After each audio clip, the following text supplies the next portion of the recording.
Hey everybody, welcome to another episode of 4Player Podcast. My name is Nick Henderson. I am a writer and co-founder over at 4Player Network. If this is your first time listening, please look for us on iTunes and subscribe. Doing so will keep you up to date with not only this podcast, but our sister shows Cocktail Time and Audible Impressions as well. If you haven't already, swing by the website at 4playernetwork.com and join our gaming community by signing up for a free account. And last but not least, please don't forget to tune in every night over at 4pp.tv to watch us broadcast games, record podcasts, and interact with the community. But enough about that, it's time to talk about video games. Let's get started.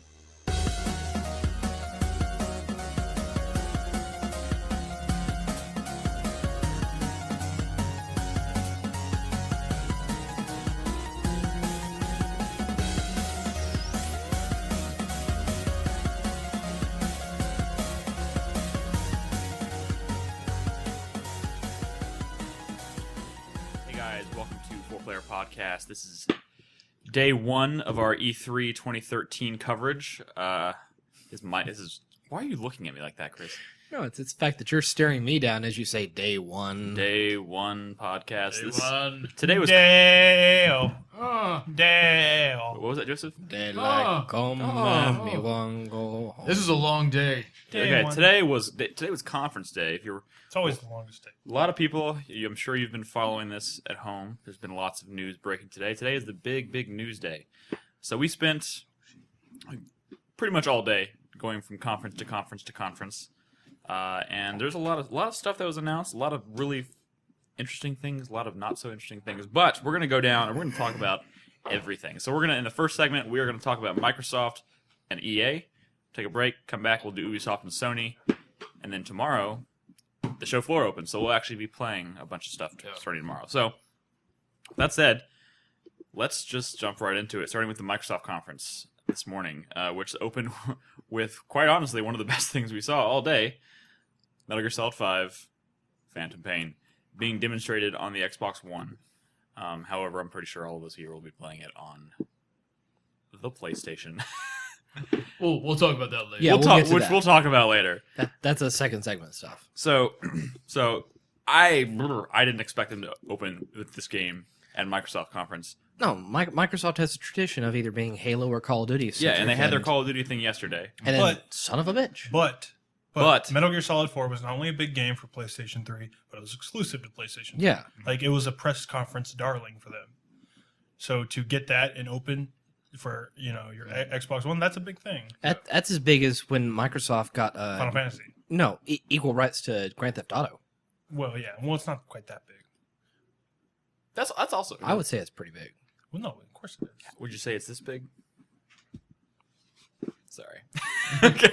Anyways, I'm sorry. I'm not into dick measuring. Metal Gear Solid 5 Phantom Pain was demonstrated as fully open world game, which They had talked about this before as being an open world game, but I don't think a lot of us really kind of grasped what that meant until seeing it today.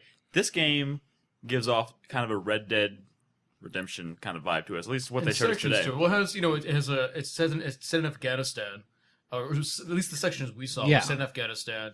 He's on horseback, and so immediately start thinking, "Wow, Red Dead Redemption-y." It looks very right. Like he gets on a horse and starts riding, and then they fast forward it, and he rides for miles or I don't know. He goes for a long time on He this does. horse. I think that if it was real time, I think that'd be like 5 minutes of riding. Yeah, and then the beauty of it, though, being a Metal Gear Solid game, obviously it's a stealth action game, they incorporated stealth elements into just about everything you can do in this game, including riding a horse. So it shows him riding a horse, and he goes by a convoy of people driving by in a truck. So what does he do? He hangs onto the saddle and then falls off the left side of the horse, but he holds on, so he's riding on the left side, and the car goes by on the right side, so they can't see him. Yeah. That's fucking cool. And I think we're gonna see more stuff like that, more interesting stealth mechanics like that. No cardboard box in sight. There will be one. Yeah, there will be. You're going to see interesting, weird mechanics because that's what Metal Gear Solid games are filled with. Mm-hmm. And that's exciting. The mobility of the character also looked really impressive. Like they were showing him doing all sorts of He was slides running and jumping. And he was always kind of a really clunky... he couldn't jump before. At all. Yeah, and now he's climbing buildings. If this is set during the Soviet invasion of Afghanistan in the 80s, this might tie into the faction friends and enemies mechanic from MGS4, which could be interesting. Yeah, Wait, dude. what? Wait, from MGS4? Yeah. you had that you could befriend, either faction in combat Oh, I forgot. by attacking the one or the other. Oh, okay. I forgot all about that. But Well, I thought you were talking about reminding the me. story. When are they going to set up? This is Big Boss. He's also the bad guy in Metal Gear. Well, first off, thank you for calling him Big Boss. I mean, he already has that title. They actually call. What did they call him? Like he had a new snake name. Punish Snake, I think. Punish it was. Snake. Yeah, Yeah. yeah. It's a little, And of course little they- on the nose there, but okay. They also outlined some of the crazy cast of villains that you're going to see, or other characters you're going to see in the game, which looked appropriately Metal Gear for a Metal Gear Solid game. Forgive me, but that woman, was that Sniper Wolf? Well, she was a woman and she was sniping, and she I was wearing a understand bikini that, top but in Afghanistan. Oh yeah. I want to make certain about that. She didn't 'cause- look like Sniper Wolf. Why did Ocelot look the way he did? Well, it's the 80s. It's He's the- starting to get into that's that look. That's the explanation for all of it. I thought he'd be look younger. It's been 25 years since Three? since 3, and therefore, 25 years. roughly, yeah, because that was set in 63 or 64. Oh, I thought it was later. So it's in the mid 80s, mid Mm. to late 80s. Therefore, logically, he's getting to that point. Okay. And was that still the voice actor for Ocelot? Traditional one? I don't know. I was too busy focusing on 'Cause- Kiefer Sutherland. Yes. 'Cause That did I not- just- I just thought no, that- it didn't sound like Snake. I thought it sounded like Snake. I couldn't tell for a while. I He was hardly trying. spoke though. He didn't speak. He a whole didn't lot. speak all that much. He sounds like he's gonna Enough to sound like Kiefer He Sutherland. sounds like he's going to do a great Do I need job. to bring up Phone Booth again? No, please don't. I will reiterate my point. I have no issue with this if David Hayter makes an appearance as Solid Snake. I'm just saying. That's the only. That's Do the only you- scenario in which Do you're you okay with think this whole that will thing. happen? No, I don't think that would happen at all.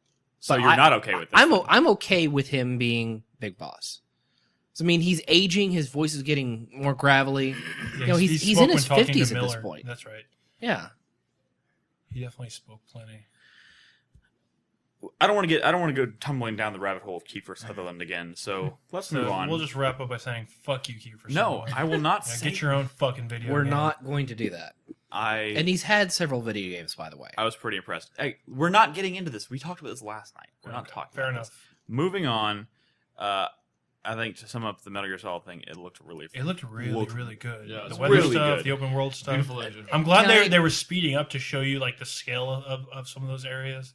Can I address the world. open world stuff real quick? You mean your theory of the open world stuff? Yeah, It is a baseless theory. Okay, they have said this is a globetrotting game, that we know there's at least one level in at Mother Base. We know there's one level in Cuba. We know we have Afghanistan. So I don't see this being a truly open world seamless scenario. I think each majority I of the think game it's is segmented open world areas. I think a majority of the game is going to take place in Afghanistan. I wouldn't be surprised. I think maybe those other missions, the ones that you are going to be more like you branch off from the open world temporarily and then you come back to Afghanistan. Oh God, what if we got to explore 80s United States? Big hair everywhere. Oh, everywhere. Everywhere. And We got to everything. explore. Never mind. I'm not going to go there. Okay, moving on. The next thing they kind of announced that following Metal Gear Solid 5 was the new Xbox 360 design, which was once again they pulled the whole. This is an Xbox 360 designed with the branding or the look of the Xbox One in mind, which is whatever cool. But he also said it's available today, so if you're in need of an Let's all go Xbox, buy one. They Xbox- didn't. Xbox 360s now are going to look like Xbox Ones. How big is it? It's Like, small. question. I think somebody said that it's about the size of a 360 Slim. Moving. Smaller than that. It's got to be. I don't know. It's not interesting. I'm thinking it's probably the size of an external hard drive. What about World of Tanks, guys? World of Tanks, free to play game. You know, I'll say what I said before. the one interesting thing about that is the fact that you're going to see a lot more free to play games. This is a gateway well- for free to play games. Maybe. Maybe. Has anybody here played World of Tanks? I always My pass brother it up. does. My brother likes it. And it's free to play. Yeah. Yeah, it looks cool. I've never been a huge fan of tanks in general. Can I throw something out really quick that's kind of off the wall? So I'm looking at a picture of the PlayStation 4, the actual PlayStation 4. Yep. And it looks like the Whopper from War Games. Huh? Show me this. The Whopper? The Whomper from War Games. The Whomper. Isn't it? No, it doesn't. Oh no! Fuck you. I love that. No, I love that movie. I love that movie. Okay. Okay. So I used to go no, to it's Whopper. not. I was like, that doesn't look like a hamburger. I mean, I guess The Whomper. I got think pieces it of looks bread. like one of the Cray supercomputers from the 90s. Mhm. Look at some images of that, and you will see a startling. Hey, you're getting ahead of similarity. yourself. I'm That's- way ahead of myself. Yeah, so we're still- We're an hour and a half ahead of I'm ourselves. sorry. We're still in Go ahead. Microsoft here. What about? I'm going to address my notes because I was watching you take notes in the Sony press conference, and you were clearly skipping over stuff you weren't interested in. Is that Well, why we'll get to that later. Is that why I wrote down World of Tanks and Max the Curse of Brotherhood? I'm just saying in the Sony one when they were just shotgunning off like games. Dude, I couldn't keep track. Okay. I didn't want to I got look it away all. from the screen. Okay, whatever, Brad. Max the Curse of Brotherhood Yeah! platformer. Yay! We don't- child torture Yes, porn. electrocuting children. You can electrocute Nothing children like in this it. game. You can Already electrocute children. too much time. That's what this Disappointing. game is all about. Already too much time. Dark Looked Souls like- 2. It looked good, but It looks Dark Souls purdy. I think it looked like Dark Souls. Yep. Maybe I'll Whatever. actually Maybe play it. I'm biased. There's some different mechanics there. 2. You should play Dark Souls. Dude, I got half of the Demon Souls, and I think it's too much for me. I just can't. Okay, I the can't go back to reason that a new trailer for Dark Souls is exciting, a new trailer for Dark Souls 2 is exciting, and you can't say it just looks like Dark Souls, is because there's something very remarkable about Dark Souls, and that's that you remember every single inch of it, and every single encounter, pretty much. No, So anything new is exciting. that is true. That's why people were flipping their shit over the DLC. I won't argue that point. you know, it's not like, Maybe I just haven't had that experience yet with Dark Souls, and maybe one day I will. But Well, I haven't had it either. there's also I'm just- other experiences I'm you just- haven't had, which I've had blows it, my mind. no. There's a ton of things you've never played, a ton of things I've never played, but Yeah, but in, I've in this played case, Shadow of the Colossus. I'm intimidated. yeah, bitch. I did play some of Shadow of the Colossus. I just never beat it. Okay, so I played it with a bunch of friends one night. We got drunk and they beat the game while I was passed out. But but my is that my- all? those people- Is that all they did when you were? I'm just sorry. I don't have the right word for it, but the difficulty curve for that game, for that series, is very imposing to me. It's Dark steers Souls me off. difficulty imposing? No. Oh yeah. I don't That's want kind of that the point. level of difficulty. I know I sound like a total ass wuss, but But I mean, how much of it have you? I never played. Okay, so Okay. But I've watched my roommate play for hours, and good God, We are not here to discuss the legitimacy Scares of me. the difficulty of Dark Souls. Let's move on to Rise, Son of Sparta. Or, sorry, Son of Rome. stinker of the day. I just call said it. Son of Sparta as Devil May Cry. My bad. Yeah, I was not impressed with Rise. So QTE Rise, the game. so QTE used to be a Kinect game. The game. Rise was announced 2 years ago at the Microsoft press conference. It was originally pitched as a Kinect title, and of course now it is no longer a Kinect title, no longer a predominantly. Oh, it's controlled still a Kinect title. game. You just play it with a controller. Yeah. Yes. Yeah, but again, making my point from earlier, I'm almost certain that those mechanics are still in the game. They're just not demonstrating that right now. No, I agree with you. I fully That agree does, with you. the thing is, that doesn't make me any more. Every one of excited those for the game. button prompts are just fucking motions you probably do. Yeah. Yeah. And it seems, so to explain what we mean, the game itself, it seems very linear. Like you kind of seem to funnel down this little pathway, and then you have an encounter. And you might hit the first guy with your sword with an action button, but then you're bombarded with all these QuickTime events. 2, 3, 4. The of them. weird thing is that I didn't like the QuickTime events. Don't bother me as much as the fact that they're triggered so quickly. Like he hits him once with a sword, then all of a sudden he can finish him off with a QuickTime event. It's Like there's no reason for them to be there. Like why not just make it combat, like Dark Souls? Just make it I combat. mean, you clearly already made it so you can hit things with your sword. right. Why Yeah. not just let you continue hitting it with your sword? And instead put a of, good block mechanic, maybe a dodge, a roll, and you're good. This is actually an interesting case here because this started out as a Kinect title, and them turning it into a non-Kinect title is sort of them revealing that Kinect titles are shit. And all they relied on was the novelty of the stupid ass motion controls. Because those games can't stand on their own without, the dumb ass novelty of motion controls. Well, can I point out that we only saw, of all the games, we saw dozens of games today, but of all the games we only saw 2 Kinect titles, and those we saw at Ubisoft. We didn't see any during Microsoft. Well, And one of them is a there's series that- swearing. that's also a theory right now. We don't know yet. No, That's- it's not a theory. It was a It's theory confirmed? when I saw it, but then we read something about it. Interesting. Okay. Anyways, so Rise, as far as like next gen hardware goes, it looked pretty. It's purty. It's definitely. I mean, it's a Crytek game. It's gonna look pretty, and it looks. Don't want that. You know, it looks epic or whatever you want to call it. But That was the gameplay. That was D-Day Rome edition. But the gameplay looked very bland. To say it the might least. be, yeah. And I mean that sucks. But it's a launch Xbox One title, right? Or did they say when it was coming out?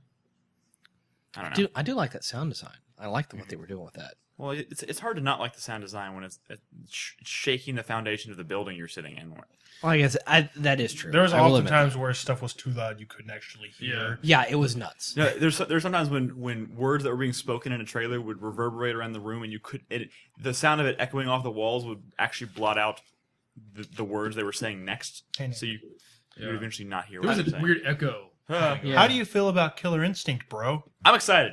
Killer Instinct. I love Killer Instinct, or at least I remember loving Killer Instinct. Is there an audience for this game? Yes, there is. Oh, yes, there is. You have the retro audience that remembers Killer Instinct, Killer Instinct 2, Killer Instinct Gold, and then you have this new fighting game audience that they want to play something other than fucking Street Fighter and a couple different. No, they don't. I'm certain they do. People who play Street Fighter just want to play Street Fighter. I think this is going to people who play fucking Tekken just want to play Tekken. I think this is going to appeal to the more casual fighting game fans who are kind of reinvigorated with the release of Mortal Kombat and Injustice. Yeah, but Mortal Kombat has a much like more like storied video game history than fucking Killer Instinct. Yeah. Like honestly, like Rare could have brought back a lot of franchises. This might have been one of the most least exciting of them. I think this is just you being butthurt they didn't bring back Banjo-Kazooie. Well, you know what? Honestly, like they could have brought back Perfect Dark. They could have brought back like fucking Conkers. Anything would I think been a little bit more exciting than a the fighting Rare game. that we remember from back then. This is not. It is Rare in name only. This is new stuff. This is new teams. I wonder It if even anybody seems weird that, but making a fighting game is not easy. did Rare do Jet Force Gemini? Yeah, that was a Rare that's title. Jet Force Gemini. Ooh, I love that game. They did a ton of shit back on the 64. Remember how that went through a complete redesign, just like in the 11th hour. Vaguely. Yeah, Vaguely. it was very serious, and then suddenly it went kid friendly. Oh, all I'll say about Killer Instinct is they should have showed Orchid. Yes. Especially because her default color is green. And that's perfect for Xbox. It makes no fucking sense. Yeah. So Killer Instinct, one of those exclusives like Rise. That I mean, I Combo breaker. I am. And You have to do rape this joke. Oh yeah. I didn't for some. Scripted rape joke. Yeah. The It worst part. was. The worst part is that it was scripted. I can understand it. Maybe he went off the that's script a little not. bit. That's not the worst part. Are we sure it was The- scripted? Did you see it on the screen? It was. It was on the prompter. Okay. Okay. The thing is, Microsoft denied it later. Denied it being on the prompter. Yeah. Oh, really? Yeah. They said it was friendly banter in the moment. It's No, friendly- it wasn't. That's what it seemed like, but you saw it on the monitor. Yes. Friendly Okay. rape What was, banter. it was Friendly rape banner. what was That's always what good. was the like shut up and take it, it'll be over soon? Yeah. Something like that. It said, Which "Stop we- struggling. Stop struggling. It'll be over soon." Yeah, stop, relax and take stop it struggling or something. Yeah. Stop It was- struggling, it'll be It over was soon. on the prompter. Yeah. It was a rape joke. I've heard a lot worse, but Hey, Ubisoft was making sexual innuendo jokes the entire time. oh, Aisha Tyler was going insane. that girl's dirty. Yeah, she is. In the best kind of way. And that's why she's on Archer. She's tall.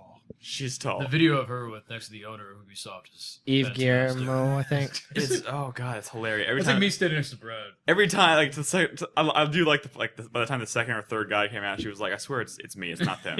I'm Yeah. just." How tall is she in real life? I don't know, but she's wearing like And 5-inch she's heels. like 5-inch heels as well. 5-inch yeah. heels. I think on she's stage. like 6'4" or 6'5". So she's like 7'5" standing up there. Yeah, she could Yeah. do. Whatever. She's personable. She does it. She does a good job pitching that People stuff. tweeting girl would. Or, well, Danger zone. Moving on. Sunset.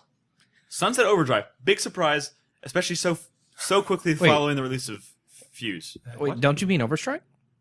Okay, there we go. That Yeah. touche. Looks a little bit like Overstrike did when we first saw it. A Very little? colorful. Well, very no, colorful. it doesn't look like Overstrike, but it is It stylized. has that character. Yeah. It is stylized. It's very colorful. It's very playful in its tone. But at And- the same time, it's very action oriented and it's very fast paced, which looks And- awesome. Well, it was cinematic, but some of the mechanics that were suggested, within that cinematic trailer, make for, to me, what seems like probably would be an exciting game. I was getting kind of Jet Grind Radio vibes. Yeah. Just from the way he was like running on walls and like grinding on stuff and of course shooting things instead of tagging. But it had a great style to it, and if it really moves like that, I'd be that really, could be really cool. You think there's any chance of that being? It's open world. Any Kind chance, of infamous-y. is there any chance of that being at the show on the show floor? I mean, it's No. way too early No, for no, that. that was No way. I don't know. That's early. I've seen weird things. They just got finished with Fuse. Yeah, that's the weird thing. That's the weirdest thing. Fuse came out like 2 weeks ago, Yeah, and then it's we have kinda Ted bull- Price coming out on stage to talk about an Xbox exclusive. This makes me wonder how many teams they have. Just I'm wait. curious. Just wait till they focus test it to 12-year-olds and they're like, this isn't serious enough. I want it serious and brown. Yeah, my question was how long before this game is focus tested, and then all of a sudden it's re-revealed and it's all brown. But they won't make that same mistake again. There's no Hopefully not. fucking way. I mean, it'd be this even more so than Overstrike. This is so colorful that adding a little bit of brown to it would be so much more noticeable. This is actually kind of one of the bigger surprises for me. Yeah, I mean, it's great. I definitely Think about it want this to way: see more. Insomniac literally went from being a Sony exclusive developer to being multi-platform to being a Microsoft exclusive. Which I'm glad they're getting to experiment with new stuff. They that deserve is it. great. I mean, say what you will about Fuse. I have a feeling There was this a one might there sting was a little. record launcher. That was great. Oh yeah, he had a That gun was that hilarious. fires records. That was pretty cool. That was pretty cool. Okay, next up we have they announced Forza Minecraft. Forza- Quantum Break. Did you know that Drivatar is a combination of drive and avatar? We're not Put there, together. are we? Put together Java time. Oh no, actually, Forza. That whole presentation was like, we don't have AI, we have Drivatars. AI. Drive it to Yeah. Like what they were describing is artificial intelligence. what So is what this- the fuck were but they what is talking this- about? Artificial intelligence built on what the player Right, so does. it's AI. But that's that, AI. But it's AI that That's change- what all AI is. But it's AI that changes according to player input. But that's still What- artificial learns. intelligence. They're trying to give it It's a- just better artificial They're giving it a intelligence. different. They're trying to give it a different name because they don't want people to think it's something as simple as just. But that's AI. marketing speech So- because so Yeah, it's marketing. speak. because So it if it's turns not out- artificial intelligence, there's actually employees of Forza like in the cloud racing you, and that's But not that's- what it is. But that's so kind it's of what- AI. No, but that's kind of exactly what it is. Because the AI learns how your friends But drive, and then you just replicates said it. the AI learns. It's supposed to be you playing I know, against your that's what friends I'm without saying. them being there. Right. like ghost data. Isn't Yeah, new. kinda. Like Tekken. Ghost Dad? No, Bill Cosby? Ghost data, like a character, like you playing against Ghost data Yeah. AI, isn't new. Tekken's had it for years. It's not, but it's adaptive. It changes. It's not a set type. like artificial intelligence. have one probably question. should. I'm not. I just have one question before we move on. Are you ready? Yeah. One question. Yeah. Have you ever wondered what the bottom of a Drivatar's shoe looks like? Bam, motherfucker, bam. That probably looks like No, I haven't. Because I have. Bam. Anyways, what do we have? Minecraft for the Xbox One. It's so fucking lazy. Oh, it's gonna be on on Xbox fucking So One too. I guess they're going to be scaling it up to the PC version, incorporating all the latest updates. I would certainly hope so. Yeah, it's moving. it's going to be fucking Quantum huge then. Break. What the hell is Quantum Break? So here's Quantum Break looks interesting. Quantum Break. It does look interesting. Quantum Break is the next game from Remedy, the guys who made Alan Wake, which we all know is in my top 10 games of all time. Oh my god. And It's I- deserving. It's deserving. hey, no, don't open that can of worms. Don't do it. Okay, Just I'll stop. I'll stop. I'm just with Jeff Gersman on this one. What did Jeff say? He always said that like you could You just ask, open the you could worms. ask him like is this an acceptable favorite game of all time? And he could always answer yes or no. I thought you were talking about Quantum Break. I don't want to hear about that. I don't want to hear about that. Don't. and there's no way he would have said yes to Alan Wake. If I find Jeff on the floor, can I ask him? Yes, no, absolutely. You should ask him. That'd be hilarious. Oh man, I'm gonna try and find Jeff. Videotape it though. You gotta let me ask him because I listened to his bit back. Oh in my the day god, about can we that. try and hunt down Jeff Gershman and then you can ask Jeff with me standing right there. Tell him the situation. Tell him you Yeah, remember no, his no. conversation, and then ask him in front of me. I will. Okay. And he will say no. I will bet $50. Oh man, Hey, he already owes you a hot dog. You're pushing your luck there. I do Okay. owe Brad a hot dog. Let the jokes ensue. Quantum Break. They talked a little bit more about it being connected to a TV series. They're still not very. They're still kind of being vague as to what that actually means and how that TV series is being developed and presented to you. If what I read correctly a few weeks ago is the case, it's both a TV show and a game in which the decisions you make in the game, it'll import the entire season of that TV show and then cut out the scenes to fit what you did in that game. Okay, I can see it. I can So see they're how that might work. conjoined completely. Yeah. Like they filmed all the different possible scenarios. Yeah. And then your choices remove certain scenes. That is not as innovative as that sweet Rabbids TV show, though. Okay. That's not. Rabin Rabbits. I want to find a clip of the man that grown man child screaming at the television with his children. That's funny. Okay, but as far as Quantum Break goes, like as conceptually as to what it is, we know a little bit more about that. It's in a world where some corporation was doing some kind of science experiment that went horribly wrong, and it caused the fabric of time to periodically like shift and tear and stuff like that. Which kind of sounds like Singularity. I don't know if I ever told you this, guys, but I love Singularity. Right. Singularity was a pretty good game. It's Wait, top 10 games of all time. You can't say that. He only exists on the assumption that other people didn't like it as much as him. It's a pretty good game, okay? I love Dude, what is Raven working on? What is Raven working on? You know, Fucking for- Call of Duty? Did you know They might be doing You know, something. Raven Yes. was working on a James Bond game for a while. And They then were. and then Activision decided we could put all our studios on Call of Duty. Not just some of them. All most. right. So Quantum Break looks interesting, but still, I have no idea what that game looks like in gameplay. All You I know, another game we don't know much about? D4. D4. Yeah, the pseudo. I'll let you talk about Sweary- D4. Sweary 65. you Swear sunk my 65. battleship. Now, does Swear 65 call himself that because he's trying to one-up Suda 51? I don't know. He's called himself that for a really long What time. is his real name? Sweary. 65. Or what is it? Right. So, Oh, I got it right. So the weird thing is D1 and D2 are actual games that existed. They were horror games from Dreamcast and PS1 era. I Keiji believe. Ino or Keiichi Ino. This game The designer for the D series died fairly recently, but there was never a D3 from what I'm aware of. So this is not a sequel to those games. Could probably be just as weird, but it's a. I remember when it started, all I saw was D4, and I was like, Doom 4? But man, it was so not Doom 4. I don't know what it is, but rumors is that it's a Kinect game. Don't break my heart. And it kind of looked like a Kinect game. And I'll say what I told them before that. If anyone's gonna make a game and pull off weird, stupid Kinect shit, it's probably gonna be Swery. You might know him as the creator of it. Deadly Premonition. Deadly Premonition. And what was the game before that though? That he made? He's made several games. Okay. He did a spy game. Spy Hunter. Spy Hunter? No, not Spy Hunter. No. He suggested he's Spy Hunter. There's a I said really Spy Hunter. weird. If it No, was not like Spy the first Spy Hunter game, then I would fucking spaz out because I love No, that no, game. no. It was a weird, shitty, like Metal Gear Solid knockoff on the PS2. Spy Fiction. Spy Fiction. How about I think I remember that game. It's weird. Yeah. Kind of bad. Okay, Project Spark. What about Project Spark? You mean Little Big Planet Microsoft Edition? Yes. Without the really cool visual style and personality of Little Big Planet That and that in 3D.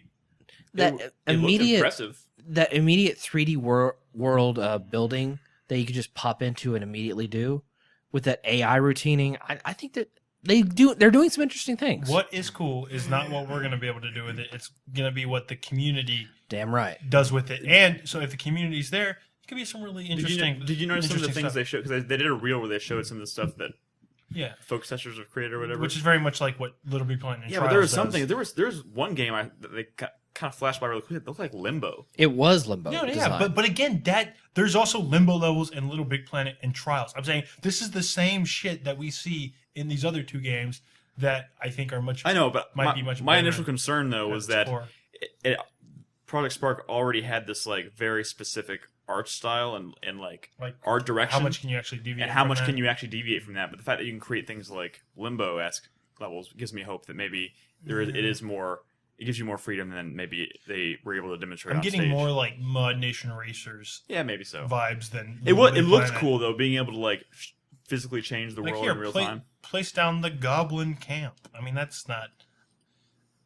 And it's just a prepackaged goblin camp. That's just Yeah, I feel like we've already talked about. All right, this. Upload Studio. Anything you want to say there? Well, should we talk about the That's the cool. smart glass or not the smart glass thing? The like their Xbox Live thing. I think they just briefly mentioned it, but they were going back and forth between games, like playing a completely separate game while they were loading up a multiplayer game of another, and instantly being able to switch over.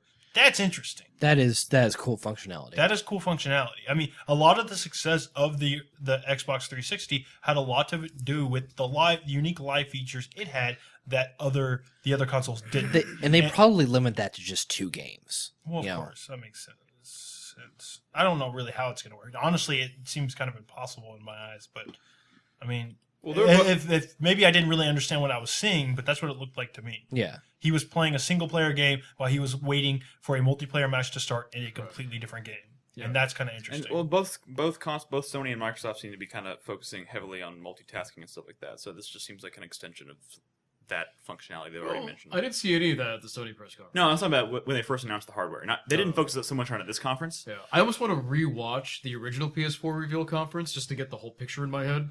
Well, I'm forgetting some of the stuff. If you visit our channel on YouTube, you can actually watch our live commentary. Listen to you fools to talk over it. I can't hear anything. Burn. Okay. I think we were talking. Moving right on down the line, we have Crimson Dragon.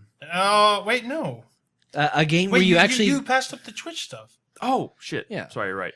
This is significant. Yeah. I It's scrolled very down important for us, actually. Sorry. We are, I mean... I was trying to avoid it. Yeah. We're fucked. Now... It was already getting way easy for everyone to broadcast, with XSplit and stuff, and now it's going to be even easier for everybody in the world to start broadcasting, and it's just more. Well, we're still fuzzy on the details of exactly how the live streaming will work. First off, but it's probably going to work just like it works on PlanetSide 2, which I put the username and password in, hit stream, and I'm on, and that's it. Yeah, it might. Is that how we got your PlanetSide footage? Yeah, I put in the username, password, hit stream, and I'm on. But see, this could both be a bad thing, and it could be an incredibly good thing. It can change the way we do a lot of stuff. It's going to be interesting to watch how it affects the market. It'll make it easier for us to stream certain things, but it'll also be just as easy for millions and millions of other people to do that. But I mean, there are Joseph here. I'm sure he would love to play some modern games without having have a computer that will work. Wayward Warrior in chat says Twitch will be oversaturated with shit. Oh yeah, there's no doubt. I mean, it kind of already is. But what if Twitch instituted a sort of up-down vote, like up or down vote system for channels? Are we on the front page of Twitch? That better channels can rise to the top. We need to tell these people. They Microsoft is going down. Abandon ship. Oh yeah, everyone should get the PlayStation. Everyone 4. buy a PlayStation 4. Stream on Ustream. Actually, maybe we shouldn't be saying. They have a booth. Think of it this way. I mean, this sucks. For us, kind of right. Except Sony just kind of fucking. It saturates. What does it saturate? Sony just kind of guaranteed. For now, at least, that they're going to be the ones selling more hardware. All right, we're on the front page of Twitch. We'll just say, please don't forget us.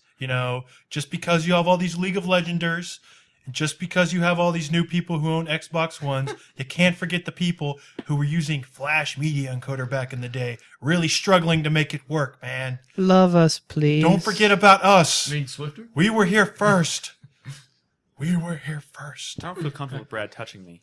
What he's got? I'm just kidding. Brad is very warm. Brad, Joseph, and I actually held hands and skipped through the Sony conference. Yeah, me, Brad, and Nix. We held hands and skipped. I couldn't catch up to y'all because I'm carrying the damn pack on my back. It was very sweet. Yeah, that would have been. Of course, but then when he wasn't doing that, he was also resting his arms on us. Just we had to hold hands and skip through the Sony conference to make sure we weren't trampled by people. Yeah, that's fun. Okay.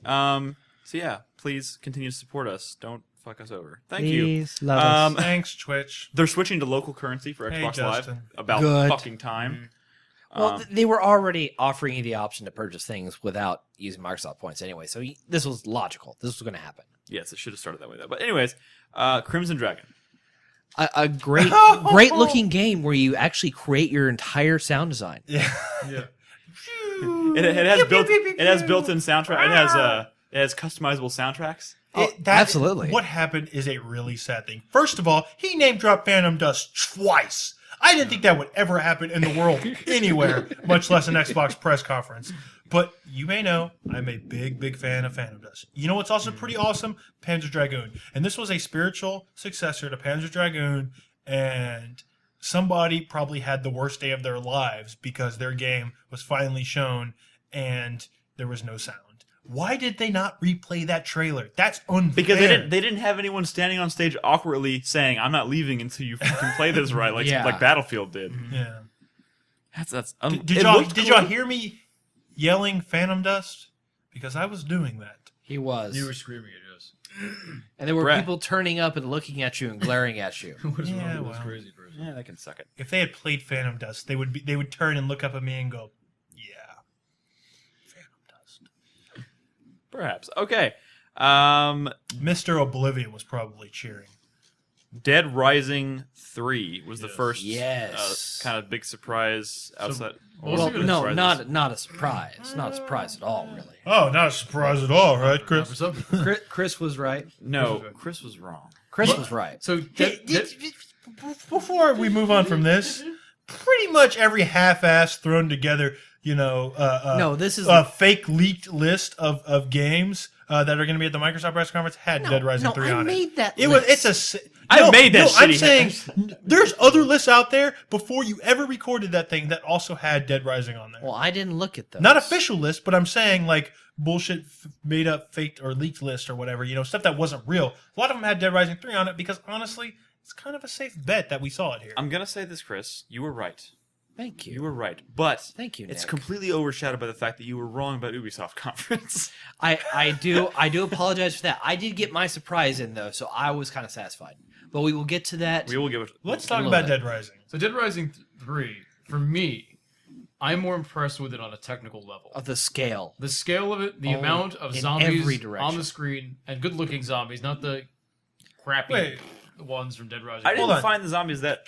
Check yourself before you wreck yourself because what you're saying is exactly what people said when they first saw Dead Rising. Well, yeah, but- I'm impressed but- by how many zombies are on But screen. people always say that when they look at something new. No, it when always they- looks best. Very specifically, when they looked at Dead Rising, they're like, "I can't believe there's so many zombies in this, mall lobby. Yeah, That's there's a lot. crazy." But you know what? They it look like was. shit too. But they looked. I hate Dead Dead Rising was a Hey, good-looking they put this Xbox up. 3 They put this launch up. window title. I hate Dead Rising. That's fine, which is even Hate- weirder. Dead Rising 1 had a lot of issues. It was one of the most frustrating games I've ever played. the saving, the terrible survivor AI. Yeah. There were so many problems with that game. But So- this is the same guys. But that it made- was also such a good game.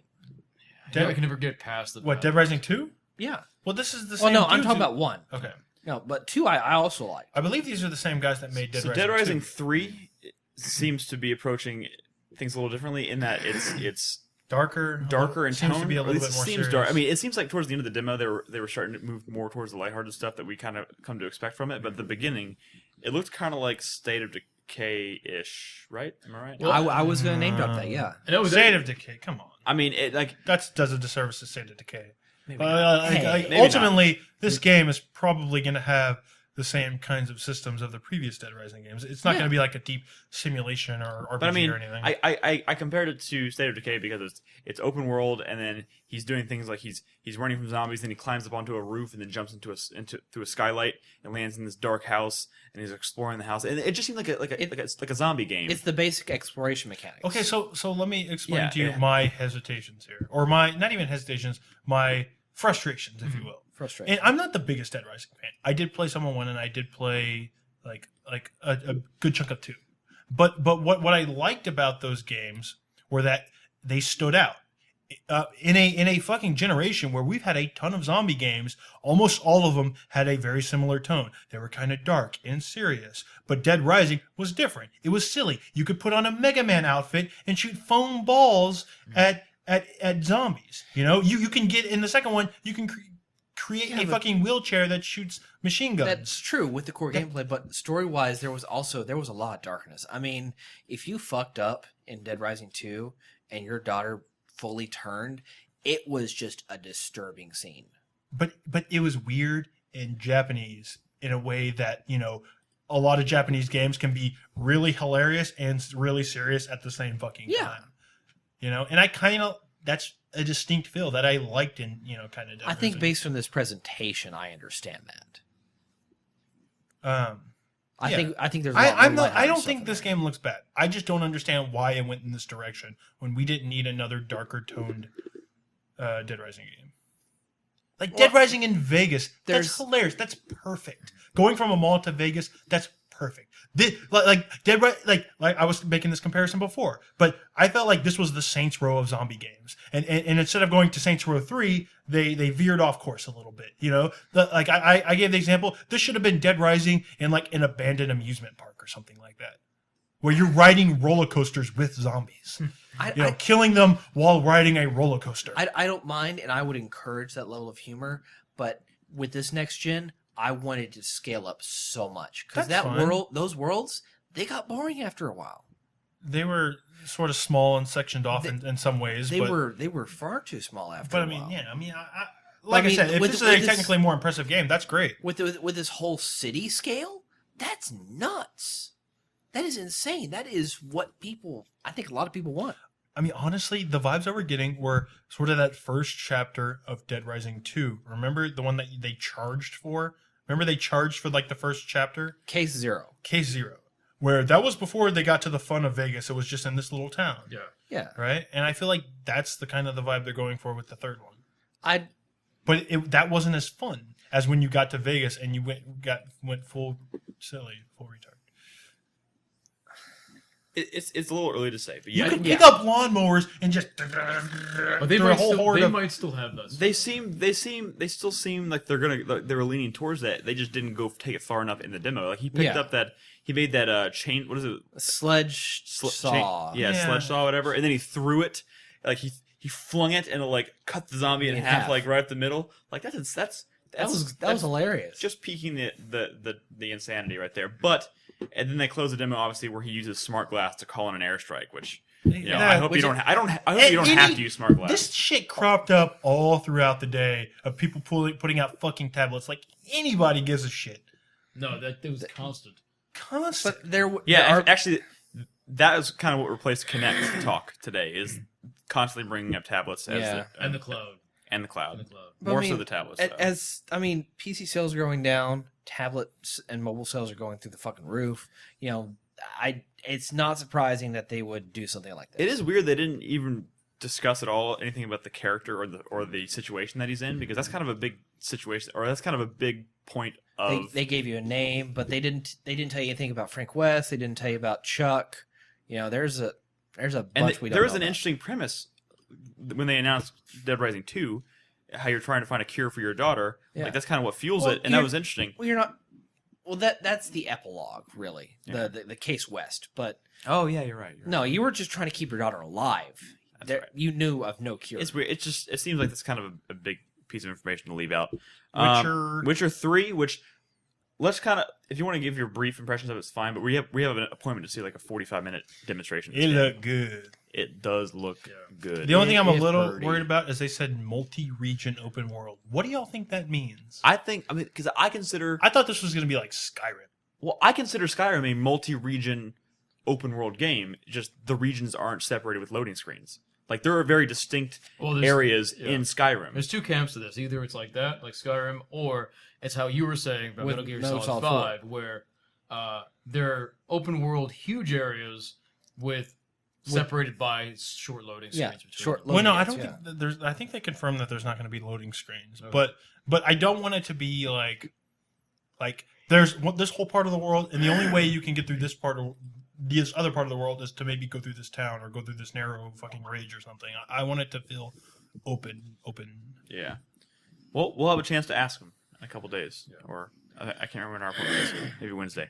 After The Witcher 3, they showed off. Ask about that. We'll save Battlefield 4 for the EA conference. Sure. So after that was Below. Tiny shit the game. Couldn't see it. Yeah, tiny shit multiplayer of the game. Couldn't really see. It's supposed to be a roguelike. Yeah. But then you go down these levels. But I mean, it's an indie game from Cappy. The Cappy and Super Brothers collaboration. Yeah. The guys who made Sword and Sorcery. And I know the music was good and the art style was cool, but it was little. And I know the argument we're going to make about how they need to show support for indie titles. Even if that's just in name only. But the fact that they chose Cappy and brought them fucking center stage. And just gave them the show for like 2 or 3 minutes. Oh, okay. But I mean, when we get to Sony, that was incredible. Well, that's incredible. I think that's an incredible gesture. They went over. They spent as much time on indie games as they did on any one individual game on that thing. No. And they brought out developers onto the stage to play their games. I understand that. I appreciate that. That was impressive. They stopped the press conference to show this game for 2 minutes. Which was just kind of Nothing weird but and that awkward. game. When they had all those different indie devs out for like 10, 15-second clips, and that's it. Sure, they were on stage, but they were only showed like those small clips. All right, next up is Halo 5. Nope, not talking about it. Halo 5. Not talking about So it. Halo 5 was announced for Xbox One through a trailer. Oh, was it? Actually, Halo 5 was announced back when 343 said, we're making a new trilogy, Three Halo of them. 4, 5, and 6. We're not talking. That's when Halo 5 was announced. Today was just a random cinematic. But it's Halo, so whatever. All right, and then Hey, I don't know if I told you this, and then- but I love Halo now. and then the price. I guess that's the last thing because we'll talk about Titanfall next. Yeah. At Yes. EA. The so, price. so Xbox One is coming out in November, and it's being priced at $499. Remember that, folks. We're going to come back to that. That's $500. We are. $500. Before tax. You know why? Because they're forcing you to buy a Kinect because fucking Microsoft. That's what it is. It's the Kinect. And probably the cable stuff, the cable television functionality inside the box. But anyways, file that release date and price in the back of your mind. Right. We will come back to it at a later time in this podcast. Just file it. Just stay with remember. us. We'll come back to it. So next we hopped on over to the EA press conference, which was surprisingly Not bad? Not bad. Better than most years. Better than EA is. I would say it was good. EA pretty was. good. And far better than EA press conferences in the past. Yeah. Yeah. EA. And if it wasn't for the fact that we all hate sports, like there's probably some dude out there who likes sports who thought it was the greatest. Sports fucking- games or sports? There's a Well, distinction to no. be made Yeah. there. I'm just saying. No, that's No. not accurate. I'm At just saying all. there's somebody out there who likes sports who probably thought it was the best press conference ever. That was the only speed bump for us, and that's not even fair. I like sports, but the only sports games I play are like NFL Blitz and maybe NBA Jam. You don't really like sports. Okay. So it was also a pretty surprising conference. Which, let's start with that. Opened with what they kind of they opened with what we thought was going to be Battlefield 4, only to reveal that it was actually Plants vs Zombies Garden Warfare. We jumped over the final game of Microsoft. No, we didn't. Yeah, we're going to we're talk gonna about talk Oh, it. we about are? because Okay. it's at EA. Okay, I'm sorry, we're going. My apologies. So Plants vs Zombies Garden Warfare, third person shooter. Delightful surprise. Yes, it. I never expected them to take this franchise there. I was glad to see it really sort of maintained all the charm that made Plants vs. Zombies really fun. And I love how they gave they took each character, each flower or plant, and gave them like a class based on what kind of flower. So like they had the sunflower was a healer or a medic or something like Yeah. that, and the cactus Was a who sniper. was shooting needles was a sniper. Because that's what It's they are in hilarious. like Plants vs. Zombies. It was really funny. It's pretty awesome, and it looks really good. It looks like it's fun. It looks like it's charming as hell. They had the disco it zombies was- come out for the Yeah. boss fight, which was pretty It was cool. reminiscent of like active tower defense games like Trenched. and like Orcs Must Die, stuff like that. So what do we think? You think this would be a download title? I assume, right? Yeah, probably. Maybe. I think it might be a full retail I title, don't but at a think so. reduced price. What about Summer of Arcade? I'm not hopeful for I don't Summer know. You never Arcade. know. That looks next gen anyway. It was that was announced as a game for Xbox One. So And we're supposing that, there is going to be a Summer of Arcade. don't forget Peggle next 2. gen. Hey, The That's a Peggle big 2, deal. it actually I is. wanted to see more of that. I was, So I can was someone- upset that it was just a tiny little thing. Can It- someone explain the joke to me? No, Peggle 2, it's a very addictive game. Peggle No, or Peggle they- 2? Peggle. Peggle. Yeah. Peggle is incredibly addictive. You would be surprised. It's been a how long addictive it time is. since Peggle, or Peggle Nights, I guess you could say, but Yeah, that was 4 almost years ago at this point. probably more. But it's so much fun. I've got it right here on my phone. You are welcome to try it. It's crazy addictive for the stupidest reasons. It is. Mostly because of an awesome song that When- plays when- in the when they- slow-mo. When they play Beethoven's Ninth, that section of it, when you complete the level and it gives you the extreme fever, it's so gratifying. It's wonderful. But Sorry. just give Peggle a try, and I think you'll understand. I understand. I know. So the next game on the list is Titanfall, which was also played at the end of the Microsoft conference, but it was demonstrated as well at EA. Or wait, do I have that backwards?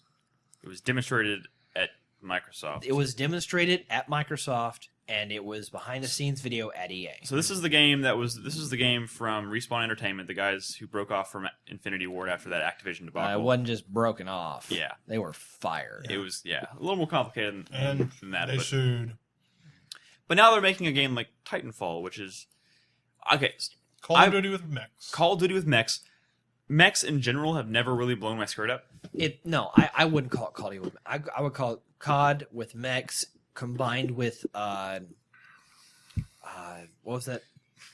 I'm sorry, not Quake 3, but that really fast starts with a T. Team Fortress. No. It's the one where you're flying across the map at insane speeds. It's a Tribes. Tribes. It's Tribes. I am sorry. Because they had jetpacks? It just the way the movement was going. So that was it what felt like I can Tribes. see that a little bit. Okay, so real quick. Oh, with the wall running Yeah. and stuff? that was what was so. Yeah. So coming from somebody who couldn't give a shit about like your average modern military shooter, this worked for me. Yeah. Because It's not even a because it had military interesting traversal, like wall running, like the jetpacks. There was a part where a dude was fighting one of these mechs, and it's very intimidating when you see one of these giant mechs roll up on you, and he was on the top of a building, and he was so quickly was able to jump, wall run, jetpack to get over to the side to like flank him. It happened so quickly, even though that mech is so huge and so far away. That just seemed kind of exciting. Like interesting traversal is exciting. And I think in a multiplayer setting. What makes this game appealing to me, someone who's not typically excited by mech games, is that these mechs aren't like slow lumbering mechs. No. These They're are maneuverable. Yeah, they're but- agile. Some people really don't like that. I usually tend to like the slower, like Mech Warrior. Because I tend to like slower mechs. People don't like the feeling that in a mech you're just like a dude but bigger. Yeah. Yeah, but I mean, That was some people's problem with ties Hawkeye. into scale. I mean, the mechs in MechWarrior, they're fucking huge. Okay. They're like The- they're the- like the- 18 times the size of the ones. Yeah, in and these Titanfall. in Titanfall are like 24, 25 feet, I think. Yeah, around. the ones in Mech Warrior are like the size of like small office Buildings, yeah. Yeah. So it's natural for those to be slow. Yeah, I understand. But there's also so much you can do inside each mech that makes it way more engaging than a mech you would just be piloting otherwise and slowly lumbering forward and firing missiles. Because like there's the one scene in the demo is when he's fighting. It's a mech on mech confrontation, right? And he's fighting, and then he pulls the eject button, flies in first person, ejects out of this mech, and and then he lands right back on top of the other mech, and then pulls this like thing out of the back of his head and destroys it to take out the mech. Yeah. It reminds me of Mech Assault 2. That's insane. In Mech Assault 2, you were able to get out of your mechs, and you could actually like jump on other people's mechs and like jack their mechs. And they were doing Yeah. so many crazy things. Like someone, like it was like a dude on the ground versus a mech, and the guy ejected out of his mech, and then he sniped him out of the air or blew him up out of the air with a was really gun. cool. Like that's crazy. And then the one where there's two mechs, and the mech reaches up and punches through the cockpit and like grabs the pilot out of the mech and like pulls him out and throws him. That's insane. That's what I want to do with a mech. That's actually how you get in the mech too. The mech actually grabs you and puts you inside it. Yeah, that's all happened in Yeah. first person, which But is pretty cool. What's really cool, what they did in detail, is the fact that when you are not in the mech is still active. It's AI controlled. Really? Yeah, it's your teammate. Where the But hell did you find that out? It's Is it Game Informer? Game Informer. I don't know if I That's like weird. that. That's weird. That could be very interesting. That I don't think they really demonstrated that, but I think it'd be really cool. Because I feel like until that moment when you climb into a mech, I feel like that should be the turning point of a fight. If the mech is always fighting us beside you, it's like it's always there, so the battle never really changes much. I feel like getting into a mech should change the flow of an entire battle. You know what I would Scenario. like? I would like Square Enix to make a Xenogears mech multiplayer game. Yeah, that's not happening. Of course not. If it Of doesn't begin course and end not. with Final Fantasy, no, it's not happening. Okay. Anyways, But I mean, it looks fantastic. I have to mention, for some reason, I don't know why they chose this engine, but they chose to use a heavily modified version of Source. That's nuts. That's an 8-year-old engine that shouldn't be capable of what we saw today. well, there is always the possibility that it's the precursor to Source 2. You never know. Could be There's amazing. exciting news. Okay, so exciting news. Moving on. Didn't see this coming at all. Star Wars Battlefront. They didn't say 3, right? No. EA did say that they're going to be revealing their future plans for their newly acquired Star Wars deal at E3. So it's not a huge surprise. I think we just sort of forgot about it. I think we filed in the back of our head and forgot about it. We forgot about that. I mean, I guess we could have. I guess we never figured that it would be DICE working on Battlefront. Yeah, But that's that was always been crazy. kind of the dream. I mean, Battlefront was honestly always kind of a busted wannabe Battlefield. It was. The Battlefront games were really not that great. I have But actually people never love played Star a Battle. Wars. I have never played a Battlefront game. It really plays like a I classic know Battlefield it's a very storied. game. Just third person. Yeah. Yeah, Well, you could do first. I know that series in general has quite a history, and a lot of people love that series. So Because they love Star Wars. and I love Star Wars. The servers so- are people are still doing huge tournaments and servers for that game. But you know what? Battlefront made by the people who make Battlefield, Makes perfect sense, that could be and it really could be cool. amazing. Oh, yeah. And you know, what No if that doubt. comes out around the time of this new Star Wars trilogy? We could be like in full blown Star Wars heaven in a couple of years. I do Amazing. not see which I never thought I'd be at again. Yeah, right? At this Right? point. I mean, this deal between EA and Disney just went down a couple months ago, and they just churned out this trailer But- because they knew people wanted this game. Because it's a teaser. Like I think they knew right away. Well, But I of mean, course we'll do Battlefront. with access, if Disney gave them access to that and all the classic Lucasfilm archives of graphics and drawings and all those assets, good God, this game could be churned out a lot faster than you think. This could be probably it could be I mean, a lot of the fall work is already 2014 done. game. A lot no, of they're not going to reuse all that the stuff. thing is that like DICE, I think has a higher standard than the shit like Free Radical. And that trailer or was so Pandemic short. Was working on. was so short. It really came across as we just pinned this deal. We don't even know what this game is yet, but see how much of a CG trailer you can make in the next 2 months so we can show it at E3. And he's like, well, I got about 25, 30 seconds of it done. One thing I do hope is that they keep they head for some of the same goals that Battlefront 3 was originally aiming for, and the ground to space traversal. Right, yeah. I That want could that to be happen. in there, and I'm afraid that maybe DICE won't do that because that's new territory for them. But you know, given the space or the Verticality that as- Battlefield Like dogfights, based in on space. based on the capabilities of the hardware that we've seen today, I think a lot of the improvements that are being made to this generation are not necessarily in graphics. Well, there are definitely. I think the scale of these games is going up dramatically. Sure, but I mean, still, up to DICE. Imagine the Battle of Endor, Return of the Jedi. You got the ground war going on Endor. Got and Ewoks. you just go up there and you board the fucking Death Star. Do it, DICE. Just do it. Just do it, DICE. Come on, man. All right. And they are. So Need for Speed Rivals. looking forward to it. It's Criterion. It I looks love a pretty good. Criterion game. But didn't they just do one? They just released Most Wanted, yeah. So they're co-developing this with another studio. I think it's called Ghost Studios or something like that. Yeah. I personally never heard of them. I'm Yeah. sorry, but I mean it's looking good. It looks like they're going back to the formula of Hot Pursuit in a way. But they did that with No, totally. They Yeah. did that with Hot Pursuit.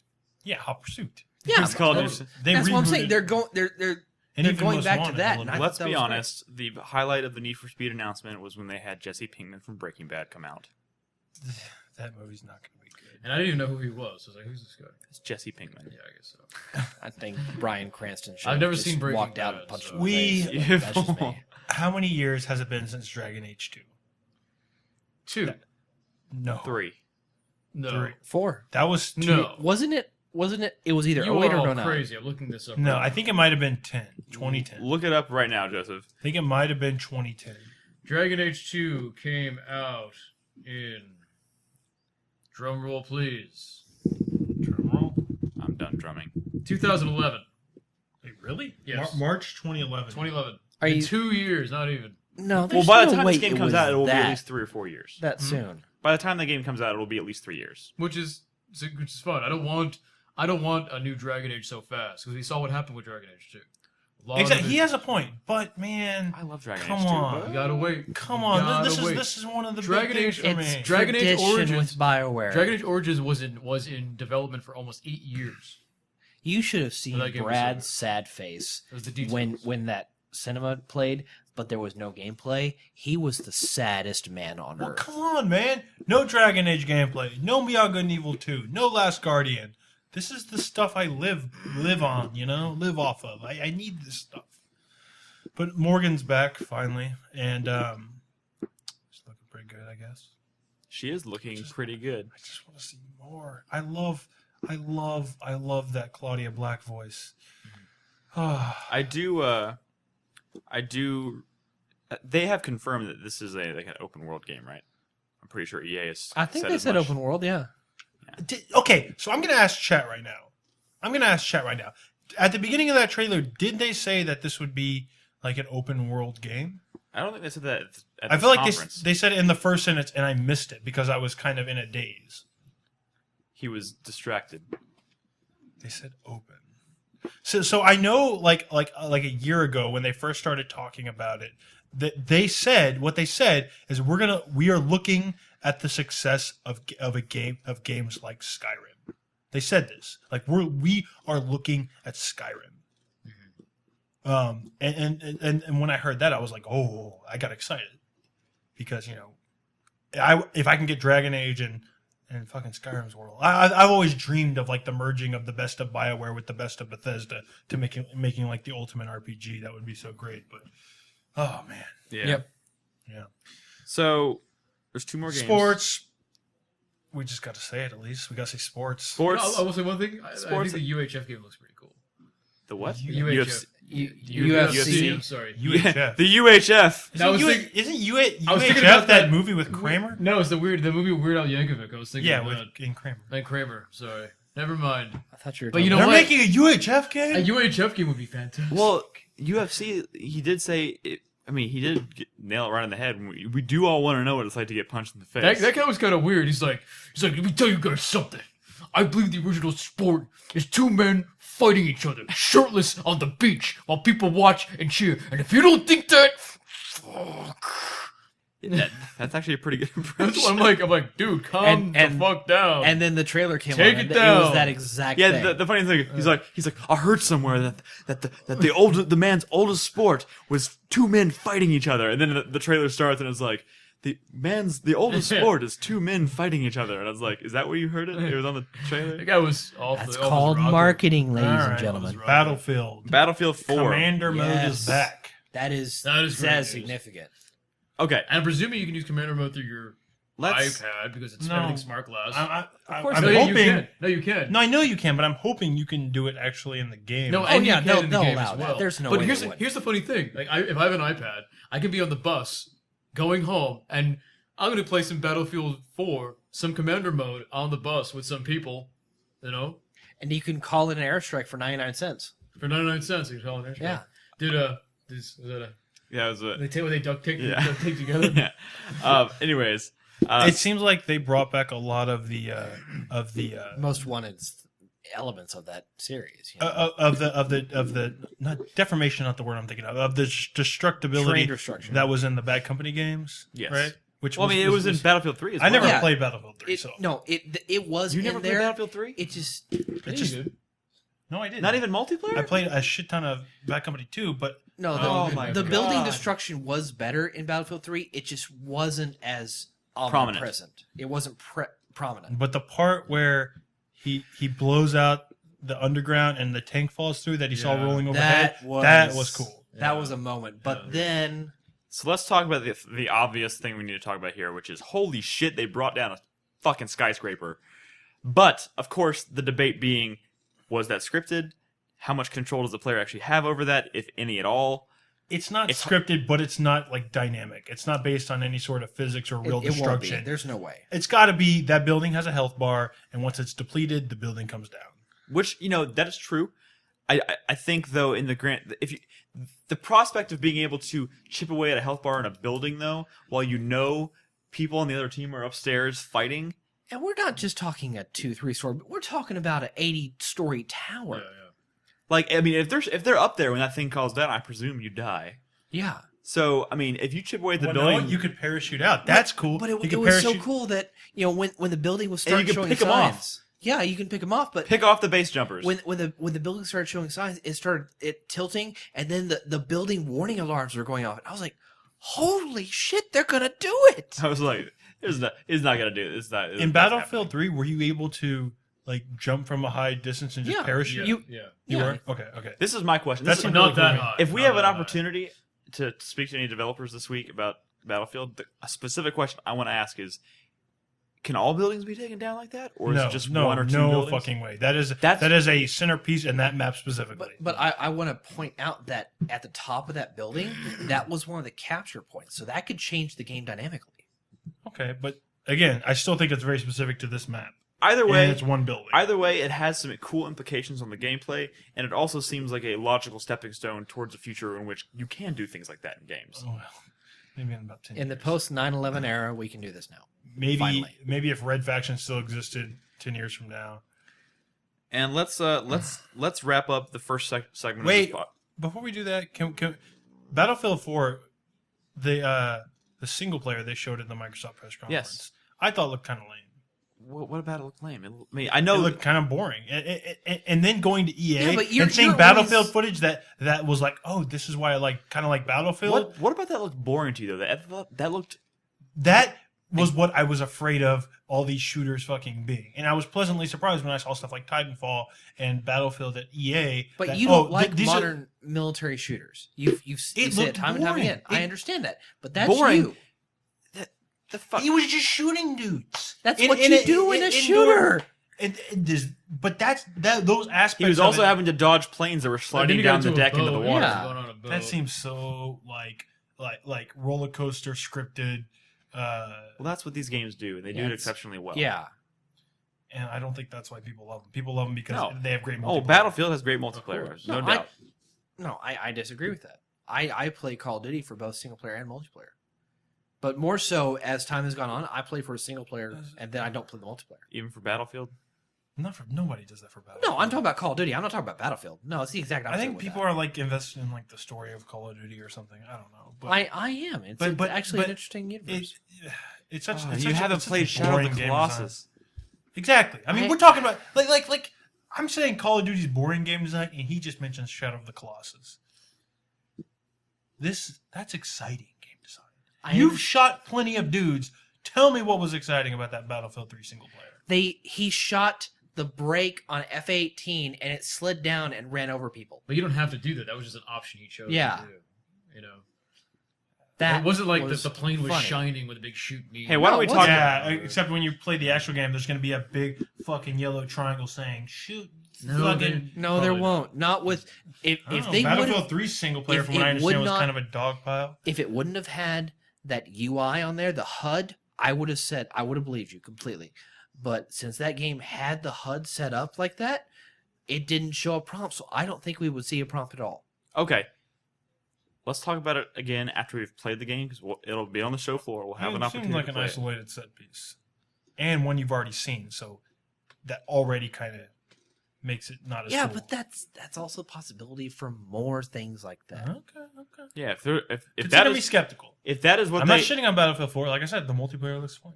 if bringing out a skyscraper like that is a set piece, I can't wait to see what else they got. But there is a reason I stopped playing Modern War, like Call of Duty games, and I I did play understand 4, that. and I did play Modern Warfare 2 all the way through. I understand that. Okay. Put your dicks away. And let's talk about what's really important. My dreams came Pull true your today. vaginas out. Put your dicks away. Pull out your vaginas. Is that what you're saying? Pull out your vagina. I don't know. My dreams came true today. Brad was telling me it was never going to happen. He was sitting all the way up until the point when it happened. He was telling me, "Don't." No, I was saying I'm just not going to be optimistic about it. Stop getting excited, And Nick. then I was saying it's happening, it's happening, it's happening. You don't believe me? It's happening, it's happening.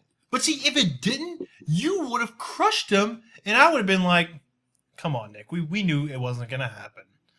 I was convinced it wasn't going to happen either, and then it happened. Mirror's Edge 2 was officially announced by DICE. Which is And Chris was right. weird. What the fuck? And- I was telling Nick, I don't like in the middle of that trailer after they announced Battlefront. I was looking at Nick and I was like, "There's no way," because now they're working on Battlefront on top of Battlefield. How can they do Mirror's Edge 2? They're so big, you have no idea. the wording at the end of the trailer said "coming when it's ready," which makes me think, hey, this game isn't very far along. in Oh yeah, development. like Beyond Good and Evil 2 was coming when it was ready. This could become that situation. That would be terrible because then they're This just is- teasing you. They're We're, just teasing you. we're looking at 2015, 2016 realistically. Until some exec And let's- realizes, wait, there's no money in There are Mirror's some- Edge. there like are what some happened to nit- Ubisoft. There are some nitpickers in chat who are saying it's not called Mirror's Edge 2 because there's never a 2 mentioned, which is true. God damn It it, just- Brad! This is all your fault. No, This- but that's this is- different. They would show fucking in-game Oh, shit, Yeah.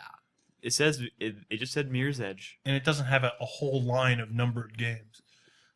and it's looking like this is a prequel, possibly. It is a prequel because she was getting her tattoo. Yes.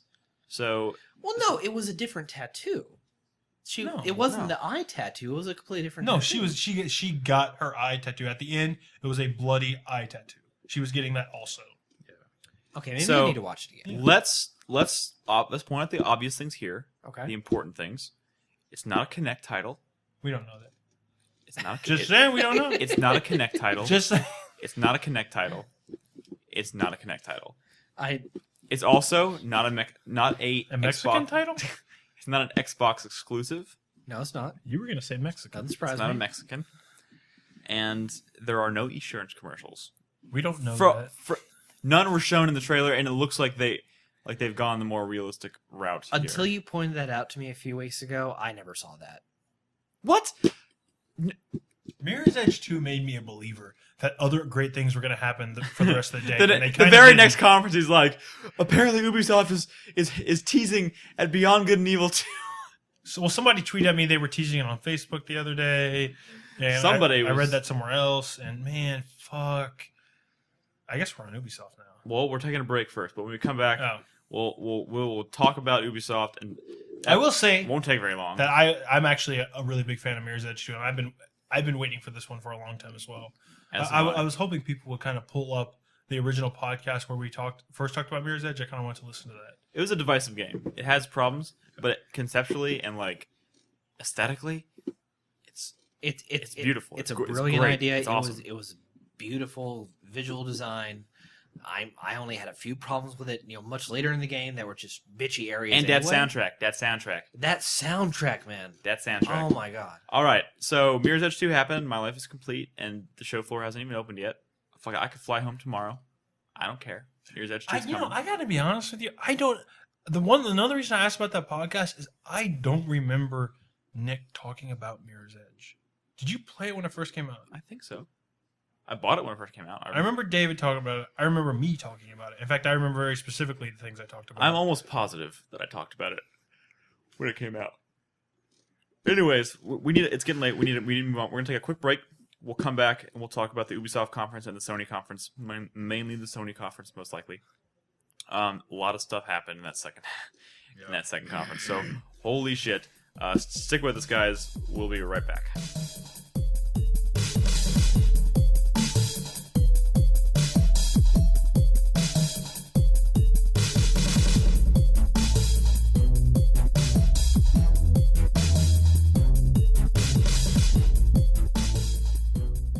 Hey guys, we're back. Hey, what the fuck are you doing? I'm sorry, I never get to do this. I know. I don't even know why I'm mad. Okay, fine. Just I don't. Welcome like doing back, guys. it. Joseph. Would you like to welcome them back too? oh, Okay. Hey guys, we are back, and we're going to talk about Ubisoft and Sony, the last two press conferences of the day. Ubisoft should be a fairly short conversation. Sony, on the other hand, is a doozy. So let's start with Ubisoft. They opened with Rocksmith. Best host. Yeah, best host. I That was Aisha a- Tyler when she wasn't forcing it was kind of entertaining. So one thing that I like how she embraced her forcedness by wearing that shirt. one thing that guitarist for Rocksmith, that was the guy guitarist for Alice in Chains. Yeah. Yeah. So put that on the map. Yes, that is true. Yeah. Come and get the rooster. Oh yeah. All right. Sometimes you need money. Talking to your mic, Joseph. Anyways, they followed that up with Splinter Cell Blacklist, which is a And they showed a trailer, and that made me Yeah. mad. But I am very excited for this game. What? Tell us why you're excited about it. about we it. don't need Well, to talk about that now. I'll go over it real quick. I'm just saying because they've already shown so much of this game. Yeah, they've shown off a lot of the game, but they haven't shown off the Spies versus Mercs, and that's what's most important to me. Okay. But I mean, even with the loss of Michael Ironside, which is very painful, I mean, I'm still interested in this game. You know, it has you can do a pacifist run. That's amazing. That's never been possible in a Splinter Cell game. That's It's very good. rare to happen in a stealth game at Well, all. that's good because like my problem with Conviction was that, and I'm not a big Splinter Cell guy to begin with, but was that You sneak into an area, you wipe everybody, and you move on to the next area. well then because everything became a big firefight. Yeah. All the time. it was eventually a The firefight. pacing was very different than most Splinter Cell games, Yeah, or yeah. the Splinter Cell games that. It might not have helped that I tried to play with Carlos. But Yeah, that That's- might have been a mistake. That might have been part of the yeah, my They, experience. they didn't really show much new in this trailer, though. no, they didn't show, and I'm okay with that. I think there's going to be some nice little twists in there. Teach your own. I'll say this. I hope I'm wrong. I hope it's not like Conviction at all. It looks like Conviction. I mean, but they're saying things that make it sound like don't worry, guys, we have stuff in here that the true Splinter Cell fans like, or some shit like that. Yeah, you know? again, a passive. I'll believe it when I playthrough see is it. Possible. that is 100%. promising. But is pacifist meaning like use trink darts or like sneak past everyone? You can knock them out, but yeah, you can sneak past them. Okay. So my guess is probably you're going to be knocking out a lot of dudes instead of I'm telling breaking you, their necks. I'm telling you right now, this game is going to be very similar to Conviction. I'm almost positive. Put my money on let's- it. If the storytelling is Story. as good, I will play it, and I the think it storytelling will will be. be fine. I just think if you're a fan of classic Splinter Cell, I don't think this is what you're going to be looking for. You know what? I have a Lady Splinter Cell that I can play, and we'll talk about that later. Lady Splinter Cell. Why am I? You don't remember Lady Splinter Cell? No, I don't. No. We'll talk about it later. Okay, The yeah. Sony press conference. Not getting it. Okay, never mind that. Okay. South Park and the Stick of Truth. They confirmed that game still exists They confirmed that game's funny. with a pretty Moving funny, on. with a pretty funny Well, trailer. we can't confirm that this is an actual game at this point. Yes, we can. But all we're seeing is like South Park cartoon footage. We haven't Yeah, seen any gameplay we don't at know all. what we can't. No, there was one trailer that showed like combat and stuff going on, but there was no Yeah, HUD. but I mean, You couldn't, or there's no display. The thing is, it's such an authentic visual design to the source material. You can't tell. You can't tell gameplay from cartoon. No, what it is. Which is kinda neat. No, what And it it's is. wonderful. It's Yeah. amazing, but I want to That's see great. gameplay. I want to know the is difference. Gameplay. What you're seeing is the game. I mean, the South Park art style. You think the is Nagasaki so, fart was part of the gameplay? It's like a fucking cutscene. It's So, a cutscene. it's so weird. It's hard to talk about because it all just looks like the cartoon. But, so I but can't tell. because the cartoon is so like simplistic in its I visual know. design, it's easy to I translate. know that to it gameplay. makes it confusing to talk about. But I mean, I don't think they're creating stuff that's just for trailers, right? You never know. Probably not. Regardless, like the game's gonna be good because it'll be funny. Even I if the mechanics hope it's aren't good. that deep. In I- Obsidian, I hope It'll it's be good. fun. I have issues with Obsidian. do you have issues with South Park? No, I don't have any issues with South Park. Did you have issues with any of the stuff that they've shown for the game yet? No, It looks but great. I have issues with the way Obsidian does some games. They fucked us over with KOTOR 2. Alpha Protocol was a piece of shit. But it's South And Park, Fallout New and they'll Vegas, make lots I of jokes Hey, about did both. not careful like- where you install Alpha Protocol. We're big supporters of Alpha Alpha Protocol Protocol's here. a good game. Alpha Protocol's When a I good shoot an enemy game. in the head and he's not wearing a helmet, he should die. It's an RPG. I understand that, but when It's I shoot an an enemy in the RPG. head, there should be at least. Whatever. You shoot an enemy in fucking Halo in the head and he doesn't die. He's got shields. He's got shield. On his head. Shields. All right. No, I. Anyways, moving on to the crew, which I honestly, at the What's time, weird is that they pulled up the map and it was the United States. but it was like, as Joseph put it, it was the United States as if drawn by a fifth grader or something. Yeah, it was really, like all fucked up and warped and stuff. Buster Bluth made it actually. What Yeah, is that Buster game? They said, oh, you're playing your game and you want to go online with 3 friends, but one person is on the West Coast and one person's on the East Coast or whatever, and you want to meet in Miami. How long is that going to take to meet up in Miami? If you're driving to Miami. And at first I was like, well, I think they warped It's there. not going to be. they don't open warp world. there. They showed the roads. It's not gonna be They like showed that. the map. That was a map of roads. But I don't think you have to drive. It's probably like fast travel. It- I don't think so. There's no I don't way. think so. There's no way they're going to have that many diverse Who environments. made that There's game? no way. Who made that game? Fuel. Wasn't that an Ubisoft game? Fuel think so. was a dirt bike racing game that had a giant fucking world. Yeah, but that was a custom-made world, and that was a set one gigantic world. There's no way I'm going to be driving through the cornfields of Iowa or something like that. I think they or- even name dropped Iowa or something similar. No, they name dropped Miami. They name dropped New York. But- which, by the way, New York street racing, lol, But like that happens. when they were playing the game, they said, "See those mountains up there? You can drive to them." And when they showed Nevada and they were driving around the desert, and he's like, "You see Vegas way off in the distance? You can drive there." And those places looked really far away. I understand that, but those are probably segmented open world maps. Segmented open Going. world. Which, by the way, open world. What is with that? Let's go. Because, do you ever listen to anything I say on the podcast? It's like everyone's No, finally I never realizing listen to you.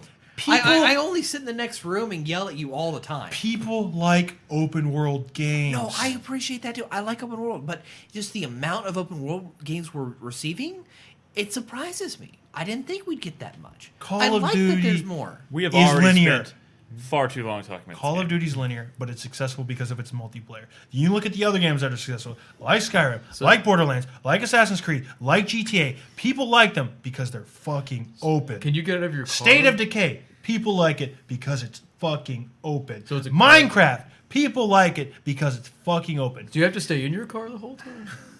You are the car. You are Help the me, car? Nick. Like the tank. Like the world of tank? tanks. You are my You only like hope. tanks? It's the That was my favorite question. I couldn't care less. I don't know what it was about this game, but I could freedom. not care less. That's watching what it. we Didn't value. really hit Freedom. me. Why do you hate freedom? I like freedom. No, you like Russian games like Metro Last Light that have no freedom. Let's You watch your mouth. Communist. let's You do not insult Metro in my presence. let's talk about. Actually, I'm going to save Watch Dogs and Assassin's Creed for Sony because those are both demoed at that conference. So all that's left really, Just Dance 2014. Yeah.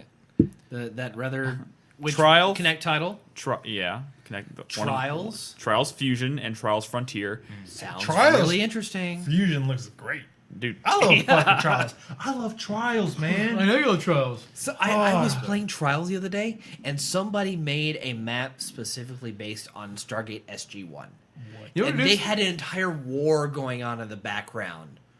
It was I don't watch fantastic. Stargate. I'm sorry. It's funny. Like I think was a you good get. show. I think you get more excited about the idea of Trials than you get for Trials itself. no, What the he, fuck are you talking about? dude, he it's like crack cocaine for him. when Yeah, he was you playing. need to watch. Because I remember him play. watching you play Peggle and you were really into Peggle. But I remember you being like super into Trials when you played. You don't remember. Did you watch me when I played Trials HD? Yes. And then Trials H Evolution came out, and I poop socked that game until I beat every level saw you except have- a couple of the extreme levels. I did see you. Did see you having more fun, like trying to make the guy get all flippity floppity, and he would spread out. Okay, You know, so you're watching clips. I was You watching weren't clips. watching those long nights where I played Trials for like 8 hours straight. I think so. That community is so creative. I think we can get so many good things out of this game. There was a map in Oh, there's no Trials doubt. HD where I tried to do one jump for like 4 hours. Somebody And recreated. you know what? I didn't make it. Were you frustrated or did you have fun the Yeah. entire time? The thing is, I went back later after I played a bunch of Trials Evolution, and I almost got it right away. Oh, I never played Trials HD, but I fell in love with Evolution. And when Exactly. not even a week after Evolution came out, somebody had in one map recreated the entirety of Terminator 2. I did see that. I was like, "What?" Wait, is that the actual map? That's the actual map. That's what I'm talking about. Is that California, Nevada, Yeah, that's what I'm talking about. Tex, Florida? Yeah. This, Look, it's called the South. oh my god! But no, they zoomed in, and there's more than just those roads. No, they have more than those roads, but I'm They saying zoomed in. that's all of it. I'm saying that's the The Cruise open world is ridiculous. Anyways, moving on. Okay. Moving on. I already didn't. Okay, Trials Fusion looks great. Yeah. And the last thing they showed that was super interesting. Was Tom Clancy's The Division. I'm Yes. excited about this. And what's funny is that I didn't even know it was a Tom Clancy game until the end. I didn't know either, and that blew my mind. So I'm watching this really interesting kind of open worldy squad tactical thing that's going with on. RPG elements? With RPG elements and damage numbers when you're shooting people. Yeah. And then it came out as Tom Clancy's The Division. I was like, holy fucking shit. Yeah, no, I'm liking the way that looks. But what's even better is, I mean, this game already looks pretty damn good. The reason I'm excited about it is because it's made by the guys who made Rolling Conflict. You're fucking stealing my thunder here. Would you shut up for one goddamn minute? It's an inside joke. This is a game from one of my favorite developers. They're called Massive Entertainment. They created the Ground Control series and a few other things, but they're my favorite game from them, and what is my favorite RTS game of all time is World in Conflict. It's a Cold War, just, West versus East battle game, but it's just done so well that I fucking fell in love with it. Can we explain the joke, though? Because you came out of that thing going, oh my god, I love Massive. They made Rolling Conflict. Rolling Conflict's the greatest game. And I was like, what the fuck is Rolling Conflict? I and said Nick World. Nick also heard Rolling Conflict. I heard Rolling Conflict. Joseph heard Rolling Conflict. I'm just saying, that's why I was confused. Fuck my goddamn Texas accent. I apologize. World in Conflict. 'Cause I know you love that game. Enunciation. Enunciation. Yeah, good. Peripherals. Because, I'm thinking Rolling Conflict, World of Tanks. It's like... Rolling Conflict. Yeah, I was thinking, is that a tank game? It just for Ubisoft for Massive Entertainment, first for Ubisoft to rescue Massive Entertainment from the whole Activision fallout back in 2007, and for them to first off publish World in Conflict Soviet Assault, that was just a saving grace. I love them for that. But for them to not make the Ubisoft Massive and instead let them develop their own game and not force them to make freaking Assassin's Creed content, yes, I am so happy about. So explain this. The Division. The Division, the basic idea is that the United States government did a survey of our capabilities in case of a bioterrorist attack or something like that, to see how long we would stand out, and we're pretty boned. We're pretty boned structurally, and I think that's realistic to real life. Anyway, Potentially. supposedly, narratively, they set up this division which is supposed to try and solve these issues. Mm-hmm. Yeah, it's a top secret division, like Rainbow or maybe the Ghost to a lesser extent. But the idea is that they go in and they try to solve potential pandemics that would affect the United States. Okay. I was getting... Like the way they introduced this game reminded me heavily of how they introduced Watch Dogs Yeah. last year. It was also very confusing. I didn't know what the hell was Good going on. Lord, if they do that for one mystery game every year, I will love Ubisoft's press conferences. Yeah, maybe they can do it next year with Beyond Good and Evil 2. I find them being a little too verbose and I don't know. A little too much. I'm kind of okay with it if they explain the logic behind it. I guess so. It's a little too melodramatic for me. It looks Yeah. pretty good. Some of the gadgets and stuff they were using, like those rolling grenades or whatever. The rolling mine Yeah. reminded me immediately of the mine from Half-Life 2. That would just be dropped off and start rolling towards you. Mm-hmm. I thought that was excellent. It looked pretty good, but what is this game? Is it like a It's an open world online shooter RPG. what do you mean by online shooter? In which those other people in that squad, I do believe those were human players. So it's a co-op game? Yeah. Supposedly, yes. So it's kind of like Borderlands. So when I heard massive Borderlands. multiplayer online game, I was just hearing massive entertainments Yeah. doing a multiplayer game. Yeah. Are we sure about this? I'm pretty certain.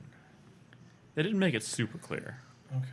But, I mean, this It looks pretty game... So when one question. So we watched the squad found a building. These whatever is infesting the city was in the building. They cleared it out. They went to the building. And they were like collecting stuff. Were they collecting supplies and whatnot? Like what were they collecting? I think they were collecting supplies because this game evidently has a strong focus on survival. So is there like that's what I mean? So I'm thinking like, well, is this like have like a state of decay sort I'm of thinking survival, a little DayZ-ish. resource Yeah. management sort of thing going on? Because that would be awesome. Yes. So what separates this game from other cooperative shooters? It looked like a pretty It's open world. For one, it has RPG elements. RPG almost open world cooperative It's shooter. automatically Okay. better than Borderlands, in my opinion. I've never been a huge Borderlands fan. But I I, mean, you're not missing much. I love Borderlands. played 1 and 2, and I was like, Bruh. eh, yeah. One, thing is for me when I play Borderlands, I tend to play most games single player. Okay, I played. so I'm missing out a lot. I since played don't get all the that way through co-op. Borderlands 1 by myself. Still gave it my game of the year that Oh, year. I did too, but I didn't give it nearly my game of the year. I hated that vault. Anyway, we should move on. People get so but- attached to that damn vault. Sony. All right, so moving on to Sony. Big one. This is the big one. This is the fucking enchilada. This is the big mamu. Goddamn And, enchilada. and we're gonna leave it until tomorrow. So okay. tune in then. Okay, seriously. So I have a list of every game that was mentioned. We don't need for the to, most like- part, and there are a lot. So I'm just gonna kind of. You don't actually have a list of every game mentioned. There's some that I don't have mentioned here. Anyways, Cool looking games. so I might skip over a few because. How about I run it down? Just Fine. Go ahead, I Brad. skipped over some stuff too. I tried to get the ones that looked cool. They started with The Last of Us. They started with, oh, hey, we're still making games for the Vita and the PS3. A lot of that stuff But looked good. they have to. Like they And showed they Last did- of Us. They showed Puppeteer. They showed Rain. They showed Beyond. They showed GT6. They showed Batman. They showed Wait, why are you going through them so fast? because these are PS3 games. There's not These much are to talk older about games. here. There's not much. These are known quantities. Well, this is also or what much about of that- Batman? So Batman may be worth talking Like, you about. see one thing about Batman? I wasn't too crazy about what I saw. It looked kind of rough. It looked a little janky and rough. It looked like Batman Arkham City. No. It looked more stylized. Arkham City looked actually. a lot more polished. First of all, that was like a quickly cut trailer or like Yeah. gameplay. I'm just trailer. saying, like visually, That it game will looked be somewhat playable on the unimpressive. You know what's tough though? Looking at all these new generation games, It's- looking at current generation games is a little tough right now. and I mean living Well, up. you say that, but Last of Us still looked incredible. but then Actually, those actually look kind of muddy compared to the newer games. It's also and low, trying to- low frame rate. this new developer trying to live up to Arkham City. Yeah. That's a monumental task. So I mean, that was a great mechanically, game. is this really much different than Arkham City? I don't or think is it is. just the switching. I think out we there? get- Batman I think we killed get a the few- dude I think they're in playing this game. I think they're That's in the playing. trailer. He That's- killed the dude. No, he didn't kill He him. dropped Yeah. him into a tree. Dropped him in. Well, He survived. He Are you didn't sure? kill him. The implication was that he was impaled. No, I thought he wasn't. Yeah, I thought he was impaled. He survived. Yeah. Okay. No, this is a Batman far doesn't more. kill people. This is a Batman who is still young. He's still starting out, so he doesn't know his limits yet. He hasn't really reached that. So he's a little bit more brutal. He will fuck with people. He will knock them out before he can properly interrogate them. Well, he you beats could the say he shit might out- have accidentally killed someone. Well, have you played the other Arkham games? He goes out of his He way. kills people. The moves he's doing on people, they're dead. They're dead. Okay, whatever Not you when say, they Brad. start cradling their skull and, Hey, and rolling around in You pain on did, the you ground. did fail to mention that they did announce that there's going to be a new episode of The Walking Dead coming to the PS3 and Vita. Which this sounds like the start of season 2, don't you think? Well, he didn't. He when he talked about season 1, he said season 1. He didn't say season 2, episode 1. He just said a new episode called The Walking Dead 400. Is that the Days. one that's like the episode in between the second season? Like That's what he's making it sound like. This is a bridge between the first and second season. Like a Day DLC 400, episode. they called it, right? Yeah. Okay. 500 Well, there episodes. was a leak a few days ago 400 about a days. whole list of DLC for The Walking Dead, which were day like 2, day 183, something like that, and then day 400. it's still There was cool like to 4 get or them 5 on The different Walking Dead. pieces. So that sounds to me like it's the start of season 2. Yeah. I don't think so. I don't think it's the start of season. I think it could be about Omid and Krista. So Maybe. Well- but let's not spoil stuff. it's not spoiling anything. All right. Well, we'll. if you're making a series about those guys, I think it kind of is a spoiler. All right. So we. There's not a lot to talk about there, so we'll move on. Then they revealed the look of the console. Wait, you skipped over Rain? Rain kind of looks interesting. I know, Beyond- but there's what been about- trailers of What that. about Beyond Two Souls? Oh, okay, Beyond that. We could talk about that. That's my Lady Splinter Cell game, by the way. That was Oh, yeah. Okay. Oh, okay. It's like sudden complete and tonal shift from everything Yeah. we have seen. Since I'm about the this only game. one here who's watched the actual 30-minute gameplay demonstration, let me. I've seen plenty of demonstrations of Beyond. But did you watch the full 30-minute? Like, it's a vertical slice of the game. I was skipping around through that. Yeah. Okay. I couldn't do it. So a lot of people are pointing out, like, holy shit, that doesn't look like Beyond. That sequence. Okay, so in the sequence that they showed earlier, which takes place later in the game, she ends up divulging some of her past, in which she tells another character in the game that she used to be in the military because she basically ends up kicking this guy's ass, and her friend asks, "How did you learn to do that?" She's like, "When I was younger, I was in the military." I hope I hope it just becomes a series of cutscenes set to 80s montage music. No, I'm pretty sure everything they showed in that trailer is kind of like it's probably gonna be very early in the game or even a prologue to the game, because Sadly. all of that kind of sets up where she ends up later on in the game. I like my idea better. Okay, we'll just leave it at that. Beyond is a game I'm very much looking forward to. I am playing. very, very, very, very excited for Beyond Two Just Souls. because Quantic Dreams makes games that are different and interesting and a lot of surprising. And I like ways. Ellen Page and Willem Dafoe. They're both good. They're both good, Both good. actors, actresses, same, yeah. I like several character actors I saw. Okay. What else we got? What's next on your list? They did say they have 12 new IPs coming. They started with The Order, 1886. Yes. So this game looks like it was a I don't know if that was fully cinematic or if that was running in engine. But it looks like a steampunkish take on like something like Van Helsing, where it's like an order of people who are hunting down like vampires, werewolves, whatever. Who's things like that. actually Victorian England, which is Yeah. really It was awesome. really confusing. in as- Whitechapel.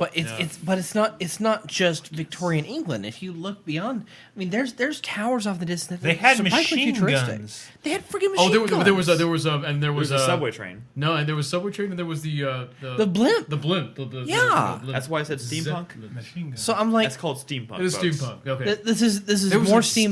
steam, and they were kind of punky. There was less steampunk in there than I'm used to for steampunk. Right. It felt more futuristic, honestly. This was introduced as a Sony Santa Monica project, but then they said Ready at Dawn. Ready at Dawn, you might know them as making some of the like best Western developed PSP games, like the God of War games on PSP. Yeah, I was gonna mention and that. for the longest time, people have, I guess, Is this wanted their them first to. console game? Yeah, I think so. Yeah. That's exciting. But yeah, that could be exciting. Though didn't they actually port? Didn't they do the HD collection for God of War 2? Also? I think so. Possibly. Wouldn't I just know surprise for the me. longest time they made PSP games like Daxter and stuff, but like very well received Western developed They PSP deserve their games, which are a console rarity. chance. Yeah, They deserve it. absolutely. Then was what was next? Killzone Shadowfall, which was green. Yeah, There was but- some forest gameplay. Man, when are they going to learn that people really don't care Did you about Killzone? did you play Killzone 3? No, I played Killzone 2 a little I bit. played 2. There were actually some forest environments, but they were so alien. There was no green. It was just this weird hostile environment that The just thing felt about incredibly Killzone alien. is- So cool. The thing about Killzone is you either like it or you don't. I There's don't not really I don't really anyone- care for the The series. thing about Killzone is the secret is that it's actually a game with really good multiplayer. And I think a lot of people don't realize that. Because Sony I'm just always so- just heavily markets the single player. I'm Yeah. just so disinterested in the universe. But the multiplayer you should actually is really take good. a look at this universe. I've played about 3/4 of the way through Killzone 2. It has a I'm not very talking good about visual that. look. They have built a gigantic backstory to this entire universe. I know, and I've got bits and pieces of it as I'm playing, and none of it. The games don't tell you much. It's like what Halo and the Halo books. Okay, you don't get as much as you think. Yeah, but the But- thing is, Halo has this like aesthetic. It has this instantly recognizable. Like you look at it, you're like that's appealing. That's visually appealing. No, I'm not talking about visual The design. or visual look anything of like that. Killzone appeals to a lot of people. I I- love the way Killzone looks. It's technically speaking, it's a great looking game. No, but people like also the visual look of like the enemy designs. I like I'm the just- futuristic Nazi thing. Yeah, I'm just talking about the universe and the story. I'm not talking about visual design or anything like that. Yeah. But I'm So- saying when you're playing it as a multiplayer game, then the lore and the story doesn't really fucking matter. I don't care for the series, but when Have I you read tried up, multiplayer? I've tried multiplayer. I didn't really get it, but then again, it's a shooter on the PS2 and the PS3. It doesn't work for me with that controller. Okay, Oh my god, let's not get. we're not going to get into that. Okay, I'm just saying that's my because y'all issue. aren't retards, and I know But- y'all can adjust. But I mean, looking at this universe, it gives me a sci-fi boner. I mean, I get hot and bothered. for okay, this universe. moving on. You know, You know what's funny? if you can move around in a PC shooter with WASD, don't give me bullshit about a slightly lower stick causing problems. You know what's funny? We're not gonna talk about that. What was funny? Is that I played job. hours and hours and hours of Killzone 3. I never once played even a moment of the single player game. Yeah. I can understand that. Never, multiplayer never is a good. moment. How did you play all those hours and hours and hours with your slightly lower stick? It was tough. It was tough. Okay, Drive Club. Anything you want to say about Drive Club? It's a racing game. It's free. Fucking move. It'll- Drive Club? Yeah, it'll be what is it? It was free for people who purchase. There's a free version for PlayStation Plus members. We don't even know really what that means. Is it me, or could this be a bundled game in with the PS4? It's a launch If title. you have a PlayStation Plus membership, Yes. You know what's really surprising is that it's a driving game that's launching with a console. We never see that. Moving on. No, I'm saying it could be bundled with the console. When was the last time Sony bundled a game with No. the console at launch? There will be games bundled with the console, but it's not going to be this. It's going to be those free-to-play games that we know are coming out. Yeah. That makes sense. All right. Like you buy it, you already have PlanetSide 2. Think about that. Yeah. Why not load it in? It's free to play. Just keep selling Exactly. load it up. They can do that with a ton of free-to-play games. Yeah. That's a great Well, fucking they deal. they've been doing that with PCs forever. You buy a new PC, it comes with a bunch of games already The loaded fucking in. Minesweeper. Fuck yeah. I'm just saying you don't buy Minesweeper separately at retail. No, I know. I was making a joke. I'm sorry if I'm not getting your jokes tonight. Infamous Second Son, Not which is a really. game I am personally very excited about. Which is not Infamous 3. This is a offshoot. Yeah, I know. No, this is I'm making a joke about a conversation from earlier. Yeah, Oh. but this actually has a subtitle. So the joke doesn't work that well. okay. Infamous Second Son And he doesn't get looks my really jokes. great. So when we actually arrived, they were still having us take our seats. There were people up on stage playing various games on the screen. They're switching around, and they actually did a really lengthy. For like 5 minutes, it was just this girl playing Infamous Second Son up on stage, Yeah. and we were just watching her play. And The game looks great. It looks Interesting- great. It's the same Infamous formula. That's Interesting, not a bad new, thing. interesting new traversal stuff. Yeah. like you have like this kind of this air teleport dash thing, and he teleported into like a vent and it shot him way up in the sky. That was so cool. That was It's cool. not teleport. He turns into smoke. What? Yeah, he has his smoke powers. Why Turns isn't into he- bats, turns into smoke. Why isn't he just a vampire? Because they've already done that. I know, I'm saying, God, that he's was kinda like good, a too. vampire. There was a Festival move. of There was a Blood. move where he launched I didn't himself. play that, unfortunately. There was a move where he Fantastic. launched himself way up in the sky, like fucking Matrix style. He went towards the Space Needle and he jumped up really He high. jumped all the way down. But Yeah. that almost looked like a scripted, not a scripted, but a cinematic thing that happens, like a power move. Kind of like when he summoned the electricity tornado in Infamous 2. It kind of looked like something you just do. You hit down on the D-pad to do that move after Yeah. you filled up enough meter. I hope that demonstration of how high you could go introduces a new level of verticality. Yes. Don't forget, they have said that there are additional powers. That's just one power of many that you get. Yeah. So this is not an entire game built around those smoke powers. Wait, did I miss a game here? They showed. There's so many games. I have. They It's the showed Sony press Knack conference. again. Yeah. Okay. It's Legos. The Lego games meets. I don't know. I can't think. The of the only name, reason but- I might have some faith in this is because it is Japan Studio, and they've done some cool stuff. Yeah. Transistor. They revealed they have a You partnership. skipped the Dark Sorcerer tech demo. No, I'm not talking about that. They don't care. So they announced a partnership with Supergiant Games for Transistor. So we know Is it me or is that the same trailer from? it is the PAX same East? trailer. I'm It, pretty sure. it looked like some of the gameplay might have been a little bit different. I think what they might have done is like worked on the game since then, and maybe they. It changed a few things, maybe. The good news for me, especially considering at this point during the conference, I was still freaking out about the whole Xbox thing, and I was like, I don't want to have to buy. I want to play Transistor, but I don't want to buy an Xbox. Not a problem anymore. They actually introduced. I mean, they actually mentioned a lot of indie game Yes. exclusive or timed exclusives at Yeah. the very least. One of which or being, no, console exclusives. One of- These are still coming to PC. One of which being Outlast, which was that terrifying horror game we played at PAX East that I loved. You're skipping. some. Starring- Th- th- I know, this is I where I know. want to run down real quick. Secret Ponchos. Don't Starve, Mercenary Kings, Octodad, Secret Ponchos, Raise the Dead, which I've actually not heard of that game. Is Oh, that man. is that supposed to be good? Outlast and the Oddworld remake. Yeah, that's good. They are bringing the game. They are. walk out They indie are. developers on the stage. When they showed Octodad to the public, I mean, very few people know about this game, unfortunately. But I mean, when they showed this, did you listen to that crowd just fucking laughing their asses off? Well, yeah, and people Octodad's already an indie and RPG. people, it's and people wonderful. cheered because people know these games. Yeah. You know, these are games that are very near and dear to And- people's and hearts. Sony's you and I realizing were- that a lot of our favorite games each year are indie games. Yeah, And you, we care you and about I these spazzed things. out when they showed off Mercenary Kings. Yeah, I love Very Mercenary appropriately, Kings. too. I played it in PAX East and it was fantastic. Octodad looks amazing They still. also, I'm interested how the controls of Octodad would transfer to a controller, though, because part of the fun of Octodad is trying to use a mouse to control them. It's very difficult. yeah, If we're probably So- choosing- You use the back of the PS4 controller. That's how you do Maybe. it. that's the. That's there's possible. no back to the PS4 controller. Yes, there are. It's controlled.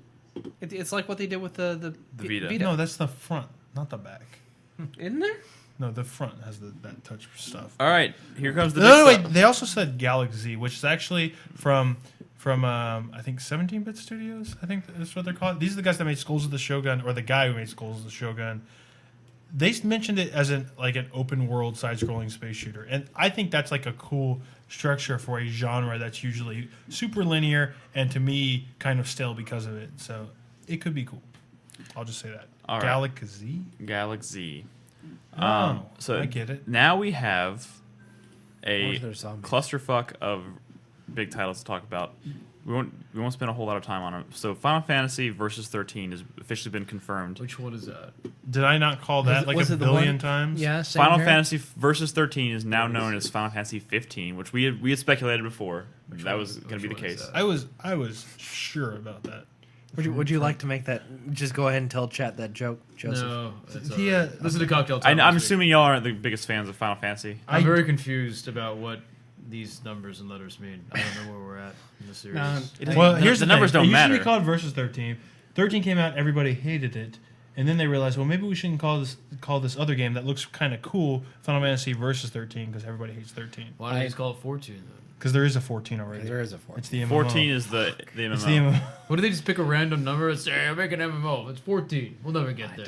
So The can I say- numbers are like when you just have Final Fantasy and then a number. It's the number has no significance outside of the fact that it signifies that this A is universe. the next a one new that universe. they're taking seriously or whatever.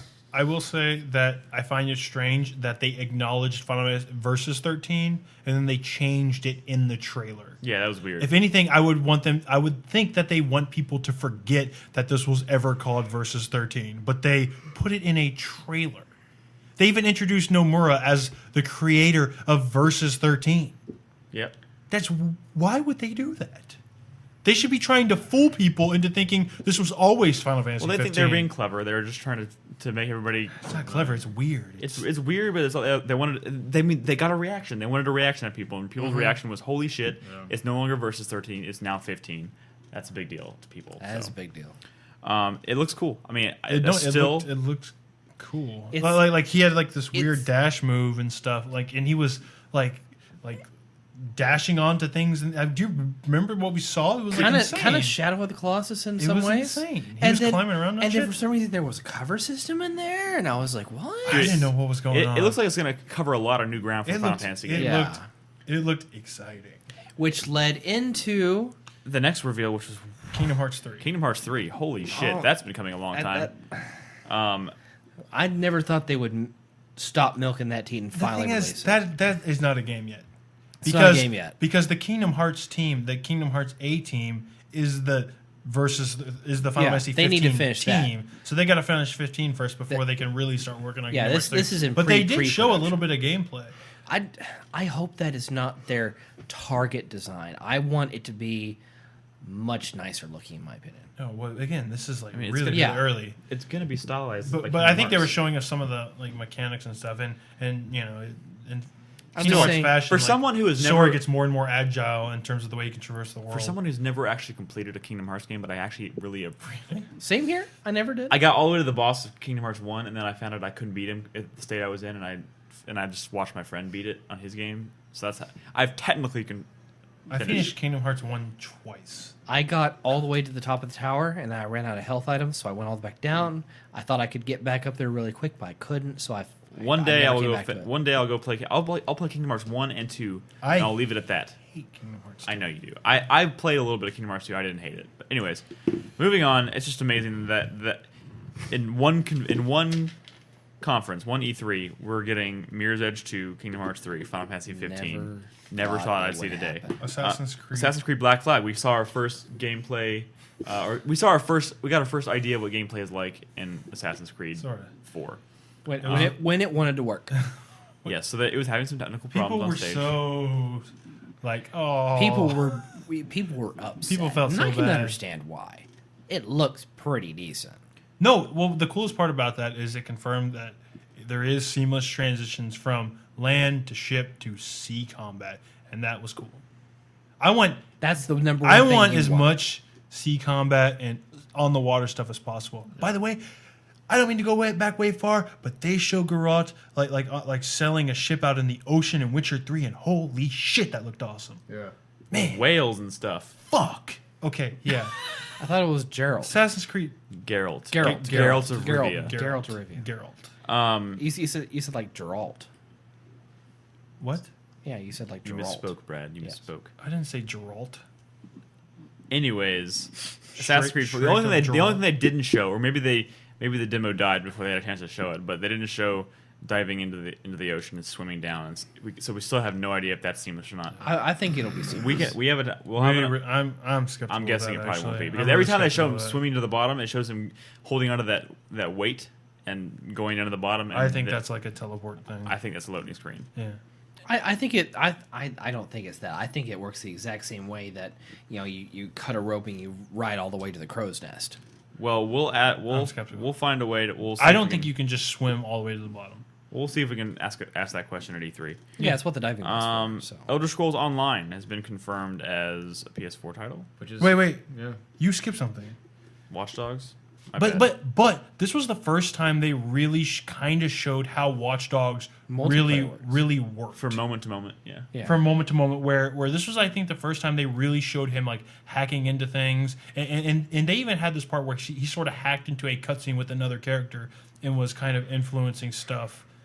That was affecting that character. It was cool. He was like he went up to a payphone or something and hacked something and that gave him access to a security camera in his friend's apartment, and then he was able to watch the placement of like While his guards. friend was talking, he was able to like move around the camera and Yeah, stuff. so he was able Yeah. to give cues to this AI character and tell him where to move so that he's not seen by these people who are hunting, which is pretty cool. That's cool. And the way he can use like cameras to kind of survey the surroundings and to tag people. And also like to that? he can hack. I don't know how you hack cars in this universe, but he's able to like hack a car and make it like the alarm go off, which attracted a guard over to a certain spot. And then as soon as he walked past this threshold, he came out of the darkness and like strangled him, took him out. So like he was able to use that to lure guards to certain areas, which is pretty cool. We live in an age in which a toaster will tweet out that you're having toast and then do a Facebook post. So I see car connectivity as reasonable. I mean, it's not out of the question. This might be a comparison that y'all don't really y'all don't really know much about, but there was that scene where he was controlling the camera and he was triggering things in the environment and kind of telling that other dude where to go and when to go. Yeah. That, to me, are you familiar with that Kickstarter game Republique? Yeah, Which is like a Republic. crazy high budget iOS game. And or it's due iOS out in PC just a game. handful of months. What they were showing it in that scene in Watch Dogs, to me, is exactly what I think Republic is going to be trying to do. In Where those elements, yeah. Yeah.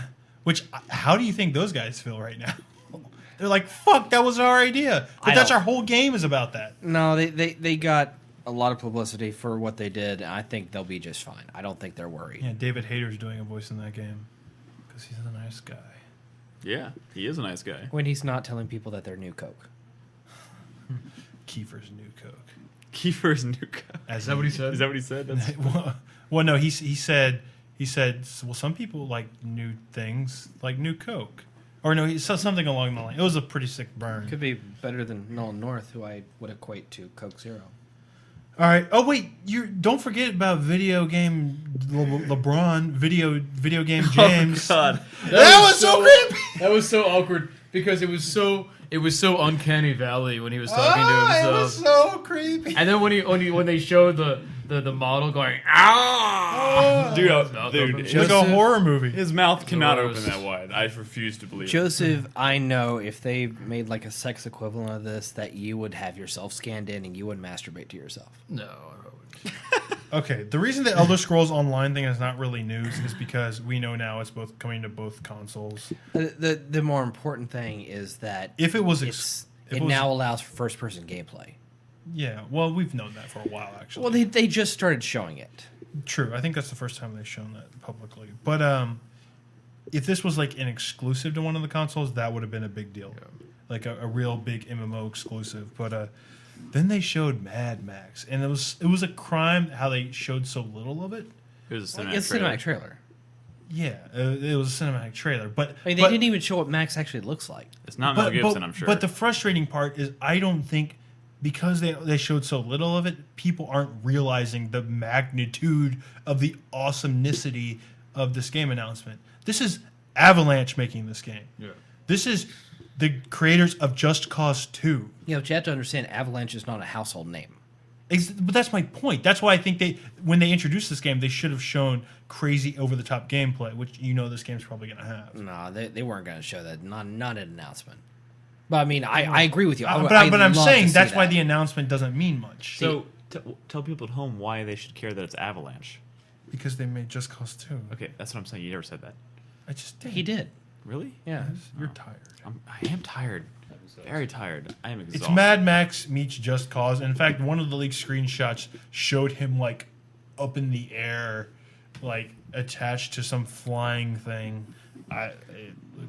Flying things. I don't understand how that's I don't going to know work. either. But no, this is. But I'm intrigued. All right, there's only 2 more games and a price point to talk about. Yeah.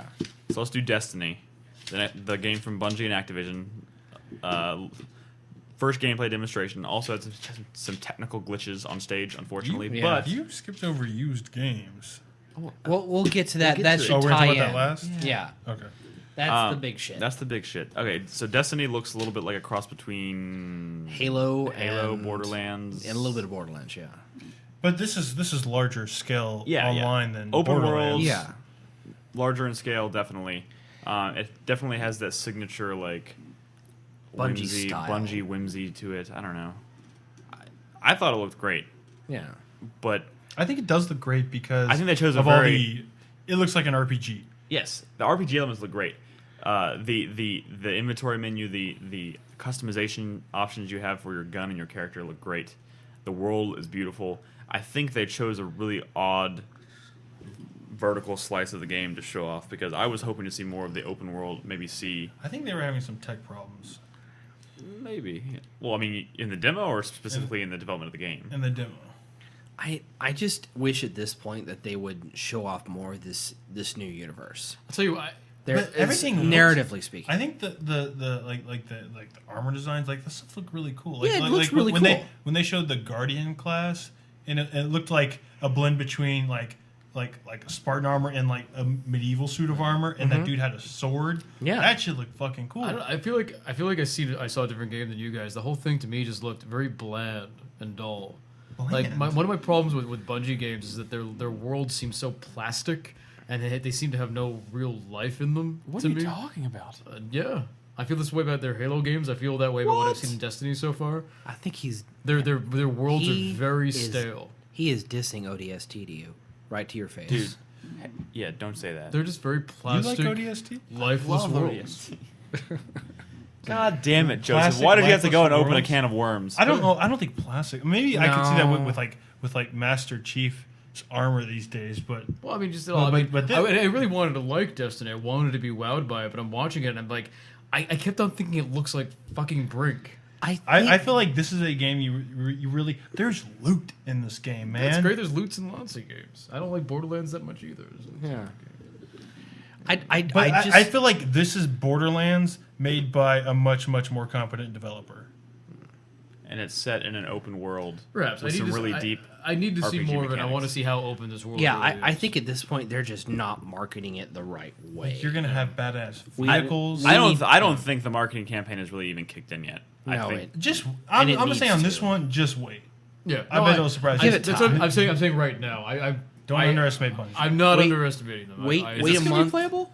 I haven't played. I don't think so. I just haven't been wowed yet. Yeah, I think we're gonna get something on July 7th. I think that gun combat just didn't seem to have much really good feedback. I to think it. they chose a weird gun to show off because it didn't look like It wasn't very powerful. it didn't feel. I feel like they could have chosen a better gun.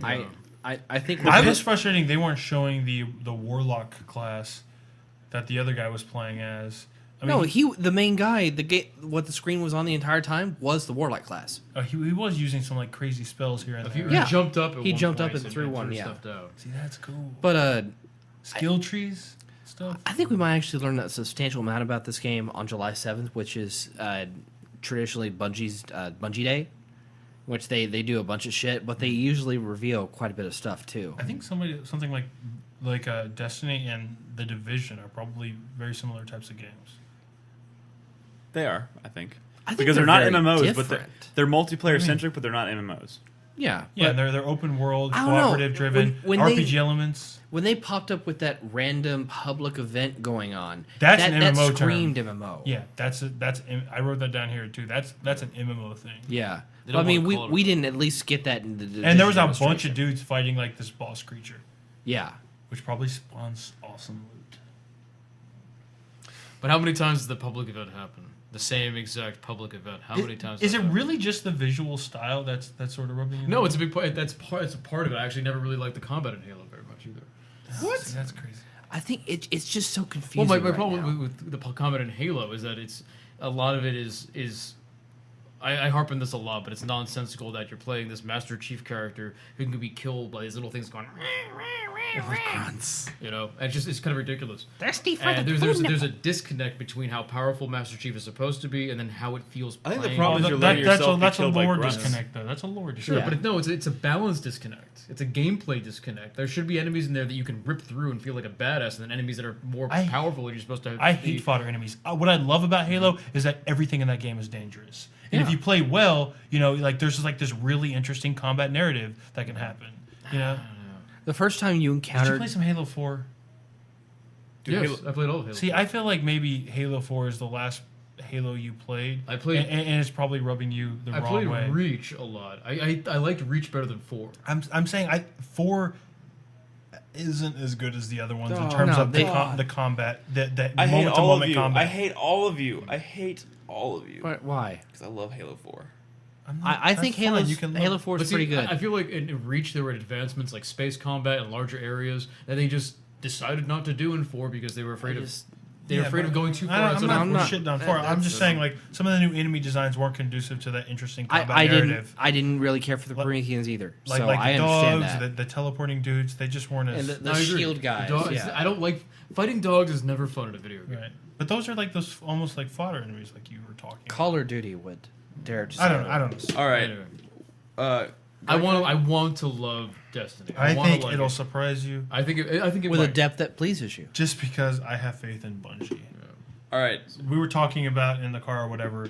They were a big part of making shooters work on consoles. They were Yeah. a big part of setting online multiplayer standards with Halo 2.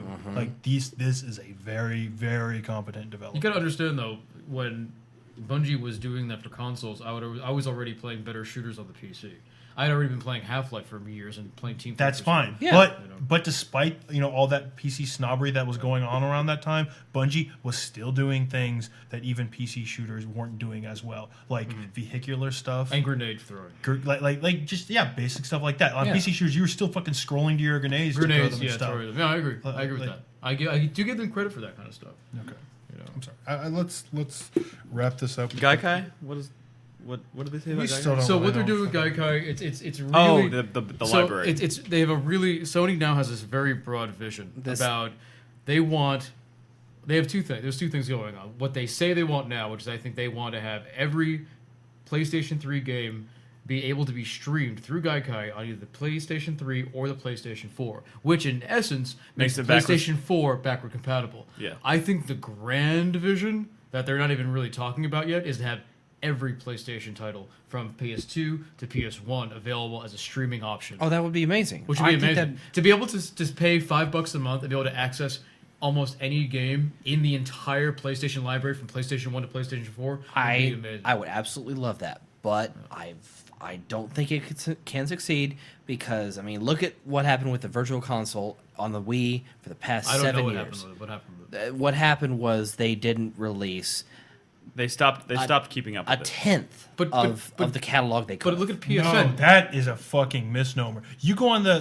Wii's Virtual Console now, they have like you just start naming me 64 games, naming me Super Nintendo games. They actually have way more than you think. Starting out, it was a very slow, but like it's misnomers. Both the PlayStation Network library for PS1 and a lot of the Nintendo Virtual Console is very very rich. all I know is that the PSN PlayStation library has been getting very big in the past 6 months. Okay. They've been putting a lot of like really weird, rare PlayStation 2 Yeah. and PlayStation 1 games on there that I never expected. And that's one of the reasons I think that they're trying to go for this all-inclusive thing. Okay, well, all I know is that a couple years ago, I went through my whole library that I still have of Super Nintendo and Nintendo games, and 3/4 of them were not on there, and that annoyed the fuck out of me.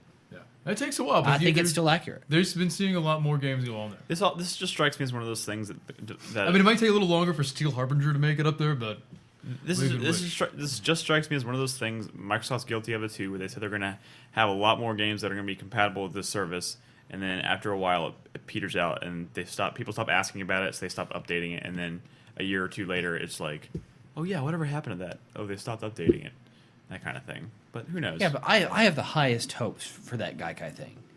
I mean, there are so many games I never got around to playing on the PlayStation that I would love the chance to try. Yeah. Apparently our site is down. no, it's not. Oh, it's not. Never mind. Okay. Last but not least is the thing that won the show for Sony. There's one little stain there. One little It stain. looks like, from what I read, they are going to be charging for online multiplayer. Yeah.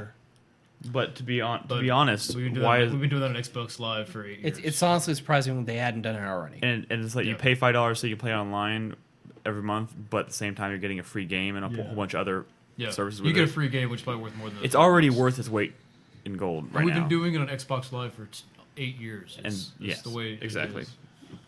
Okay, so here we go. Sony not only took the opportunity to show off the hardware, they priced it. It's coming out at $399, Yes. which is $100 less than Microsoft's console. Amazing. Right then and there, they've already won the price war. That's strike one. That's strike one. And then proceeded to Drop multiple mics. Okay, so here's the greatest thing. Earlier during the show, at some point, they were talking about the social aspect of the PlayStation 4 and the Vita, and they had a whole bunch of like screenshots of tweets up on stage, like up on the screen. And one of the tweets said, it was a tweet at Sony saying, "Please don't charge us for used games." And this was early in the press conference. This is early in and the they press didn't even conference. allude to it. They never just said leave it anything. up there. I don't know if I people, was people just- at home probably didn't see that I because was it was just- on the side screen. Yeah, only people in the conference saw it. I was just looking at it. I was like, "Huh, that's a good sign." Why would they Y'all put that didn't- tweet up there? Y'all didn't recognize some of those tweeters, right? I mean, I know one of them was Jim Sterling. Oh, was it? I didn't. Yeah. Oh, I didn't read them all. The angle I was at was hard for me to see. Yeah. But so once they announced the price, they reiterated that you can share your games with your friends. There's no you can buy used games. The way in which we consume, play, and share video games Not changing. not changing. They're not putting any restrictions on used games. PS4 will play used games, no problem, same way it does now. They They also were so smug about it. and not only did yeah. that get an amazing. Almost a standing ovation. People in the front rows were standing Dude, up. I was in a flipping right. out. I was flipping out, and not only that, they followed that directly up with, "There's no online requirement," Yeah. and they even said, "So you don't have to check in every 24 hours." Yeah, Very he smugly. even used the 24 hours Yeah. line. I mean, it was as if he was just staring through the camera directly at Steve Ballmer and like Don Matrick and everybody and saying, "Yeah, boy." Exactly. What's amazing is, Sony had two choices. They either could have gone with Microsoft and changed the face of gaming forever, or B, throw down the gauntlet. I and was- be ballsy and I brave. was getting ready to grab my bug out bag. No. Like I was like, if this happens, I'm gonna ride it out to the end of this generation, and then I quit. I'm done. Cold turkey. No I'm more actually gaming. surprised. I almost expected them not to say anything at all. I just keep Yeah, up the silent I thought treatment. too. I But thought we they wouldn't went ballsy and bold, man. And They just went balls totally- deep with their I didn't even Oh. expect price a lot. That I thought that was just wishing. Yeah, yeah.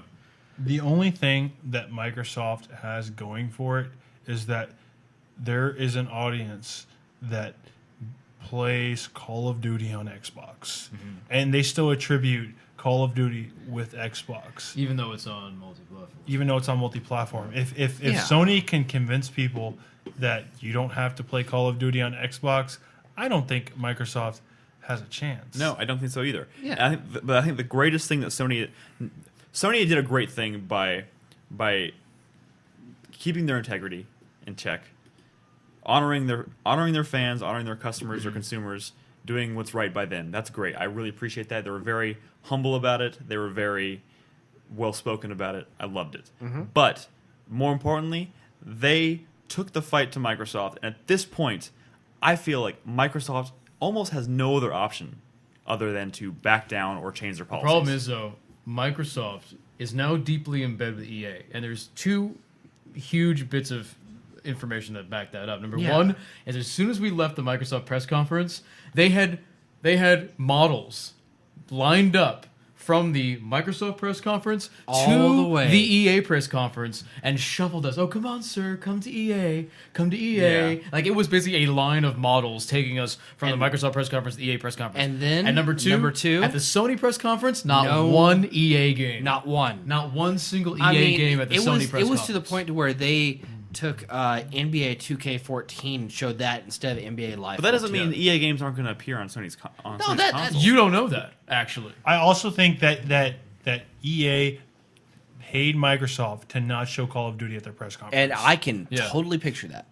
That sounds reasonable in my head. Why they would do that? And what they did show was their two biggest games, Titanfall and Battlefield. Yeah. So I think you have Microsoft and EA deeply embedded together at the start of this True, generation. but that doesn't change the fact that I think EA after has a Sony fantastic pulling that lineup. move, the tide is changing here. People are, I think, in droves are going to shift, and Microsoft has to do something to respond to that, or they're just going to slowly become, Yeah. they're They're gonna go. They're going to lose. They're their, not even gonna go. They're going to go lose their Dreamcast. stance as the leader. in Well, the this goes industry. back to what I said yesterday. Is do you think a lot of this cable integration stuff is Nintendo trying to Nintendo Freudian slip, Microsoft trying to stem the tide of losing those gamer people and trying to pick up more cable people instead? Possibly. Yeah. The moral of the story here, though, is that there were enough great things mentioned at Sony's conference that I would not feel nearly as bad about not picking up an Xbox One at this point. I've got a few reservations that are blocking me from committing straight to Sony. What is it? And the Axis. I will bring that up very briefly. We won't argue about it. We will be gentlemen What? about this. What? Okay, two parts. Number one, I have an 8-year history with Xbox Live Gold. Oh, you told me that. I have a ton of friends. I have over 100,000 gamers. score And that they're I'm all actually gonna. quite All your proud friends of. are gonna be buying PlayStations. And they might do that. I Dude, understand that makes that. that easy for you. Okay, but I would lose all that because I probably wouldn't return. Well, you're not going to give up your Xbox 360. You're just not going to buy an Xbox One. But when would he ever play his 360 after, Yeah. Hardly ever. After this generation starts up, why would I play with a 360? And my number two, for me, I just prefer the Xbox controller. That's just me. That's how you interface with that system. I prefer that over how Sony designs their I controller. prefer I prefer Xbox controller as well over a Sony controller, Me too. but that is not enough to sway me. You from will buying I'll it. get used to it. adjust. I'll Oh, get used we to grew up playing controllers like the 64 controller, the understand Dreamcast that. controllers. But we didn't- We've had way But fucking worse. we didn't know any better. we didn't didn't know any have better. it. I you know? still think the off-axis thing It's like- is it's like- honestly complete horseshit. It's like wearing like these like really awful shoes for like years, and all of a sudden you get new shoes. And like, man, how did I wear those old shoes? Those felt like shit. I feel like it's a fanboy myth. I think there No, are. There, I know it feels good, Brad. Hey, I how I think feel the about sticks feel better on the 360, but I think it has a lot to do with tension, with dead zones, not where the fucking stick But is. look at your hands. You have giant bare hands that can go around anything. I Yeah. know. the What question. does I that have to reach- do with? It has a lot to do with You can using reach the controller. right stick. So wait, so You're going to pay $100 more and have to check in your system every 24 hours. No, because of course not. Because They the make thumbstick is third-party better? controllers No, of where you course could not. switch the fucking axes. End of story. I want that. I would do that. I mean, I still think you're insane. We've been gamers for decades. Don't give me shit. I that actually, you can't- honestly, Brad, I have settled- I think that your giant hands actually play a big role into this. I really. Hey. You're the race. You can reach the right analog stick, can you? Can't you? It's not about reaching the right analog stick. It's about having to move your thumb when you're using the PlayStation controller. In an Your thumb to uncomfortable- what? in an uncomfortable position. Your thumb to what? In an uncomfortable position. The buttons? The right analog stick is in the same place on the PlayStation 3 it controller. feels better for me to go down to the D-pad than to go. No one's pressing the D-pad these days. Hey, let me just say, we just said What we're not going to talk difference about I'm saying you have no problem moving your thumb up to press the face buttons on the right side. I know what you're saying. It's just more comfortable for me. I feel like it's a myth that's been fucking I perpetuated think by you think it's a Xbox myth fanboys. because you don't have a problem with it. And if you don't have a problem with it, you don't believe things exist. No, I'm saying you have no problem adjusting to fucking WASD, which Ladies is and the gentlemen. stupidest fucking way to control movement in the game. No, I know it's office equipment. Believe me. I know. Ladies and gentlemen, I apologize. But All I I wanted to do was bring up that and be gentlemanly about I'm this. just saying. and But of course, it if If didn't people can happen. believe WASD's great, I'm sorry. and a slightly higher analog stick is great, don't give me bullshit that a slightly lower one is going to throw everything off. But let me tell you, it's two things. Of course, you'll get used to it. Listen, You get used to any. No, I'm sorry. not done yet. Of course, you get used to it. I was a PC gamer for a long time, and when I went to an Xbox controller, playing first-person shooters with the analog sticks and a controller was fucking awful. But I got used to it. And then trying to go back and play PlanetSide 2 on my PC was really uncomfortable. I got used to it. But you know what? I still think the controller is still more comfortable. Well, but you know, get used to I it. want you to see it because what they did fix was stick tension and the triggers. And to me, that was the actual problems with the PlayStation 3 controller. Well, the triggers are a problem. Those are legitimate problems. No, I believe the that- axes, I think, is I believe I like the triggers better on Xbox as well. Okay. Okay. I'm glad we got that out of our system. But I think this is an Nah, interesting it's conversation. not out though. of our system. But I don't think that that's enough, of course, to keep me from buying Okay. a PlayStation 4. Also, if you don't play inverted Y-axis, you're a bitch. Bring it, Friends don't let friends play inverted. I play inverted. bitch. All right, you know You'd what? rather inverted You know what? We're plays. gonna call it there. That was a great day of conferences. Yeah. It was a wonderful day. Had the moment at the end of Sony was quite honestly one of the greatest moments at a conference I've ever had. And I've been to a Oh, lot yeah. of these things. It was just such a good burn. Yeah. Oh yeah. God, it was great. And not to mention the video. If you haven't checked it out yet, I'm sure someone posted it in chat. It's also on the front page of the site now. There's a video that Sony put out, promotional video showing their process for trading and sharing games on the PlayStation 4, and it's quite informative and it's awesome. You know- And Microsoft could take some notes from You know, that. Compound Mix, over watching us live at 4pp.tv, who is a subscriber, by the way, has a good point. He says, the only thing rarer than inverted is playing Southpaw. Who plays Southpaw?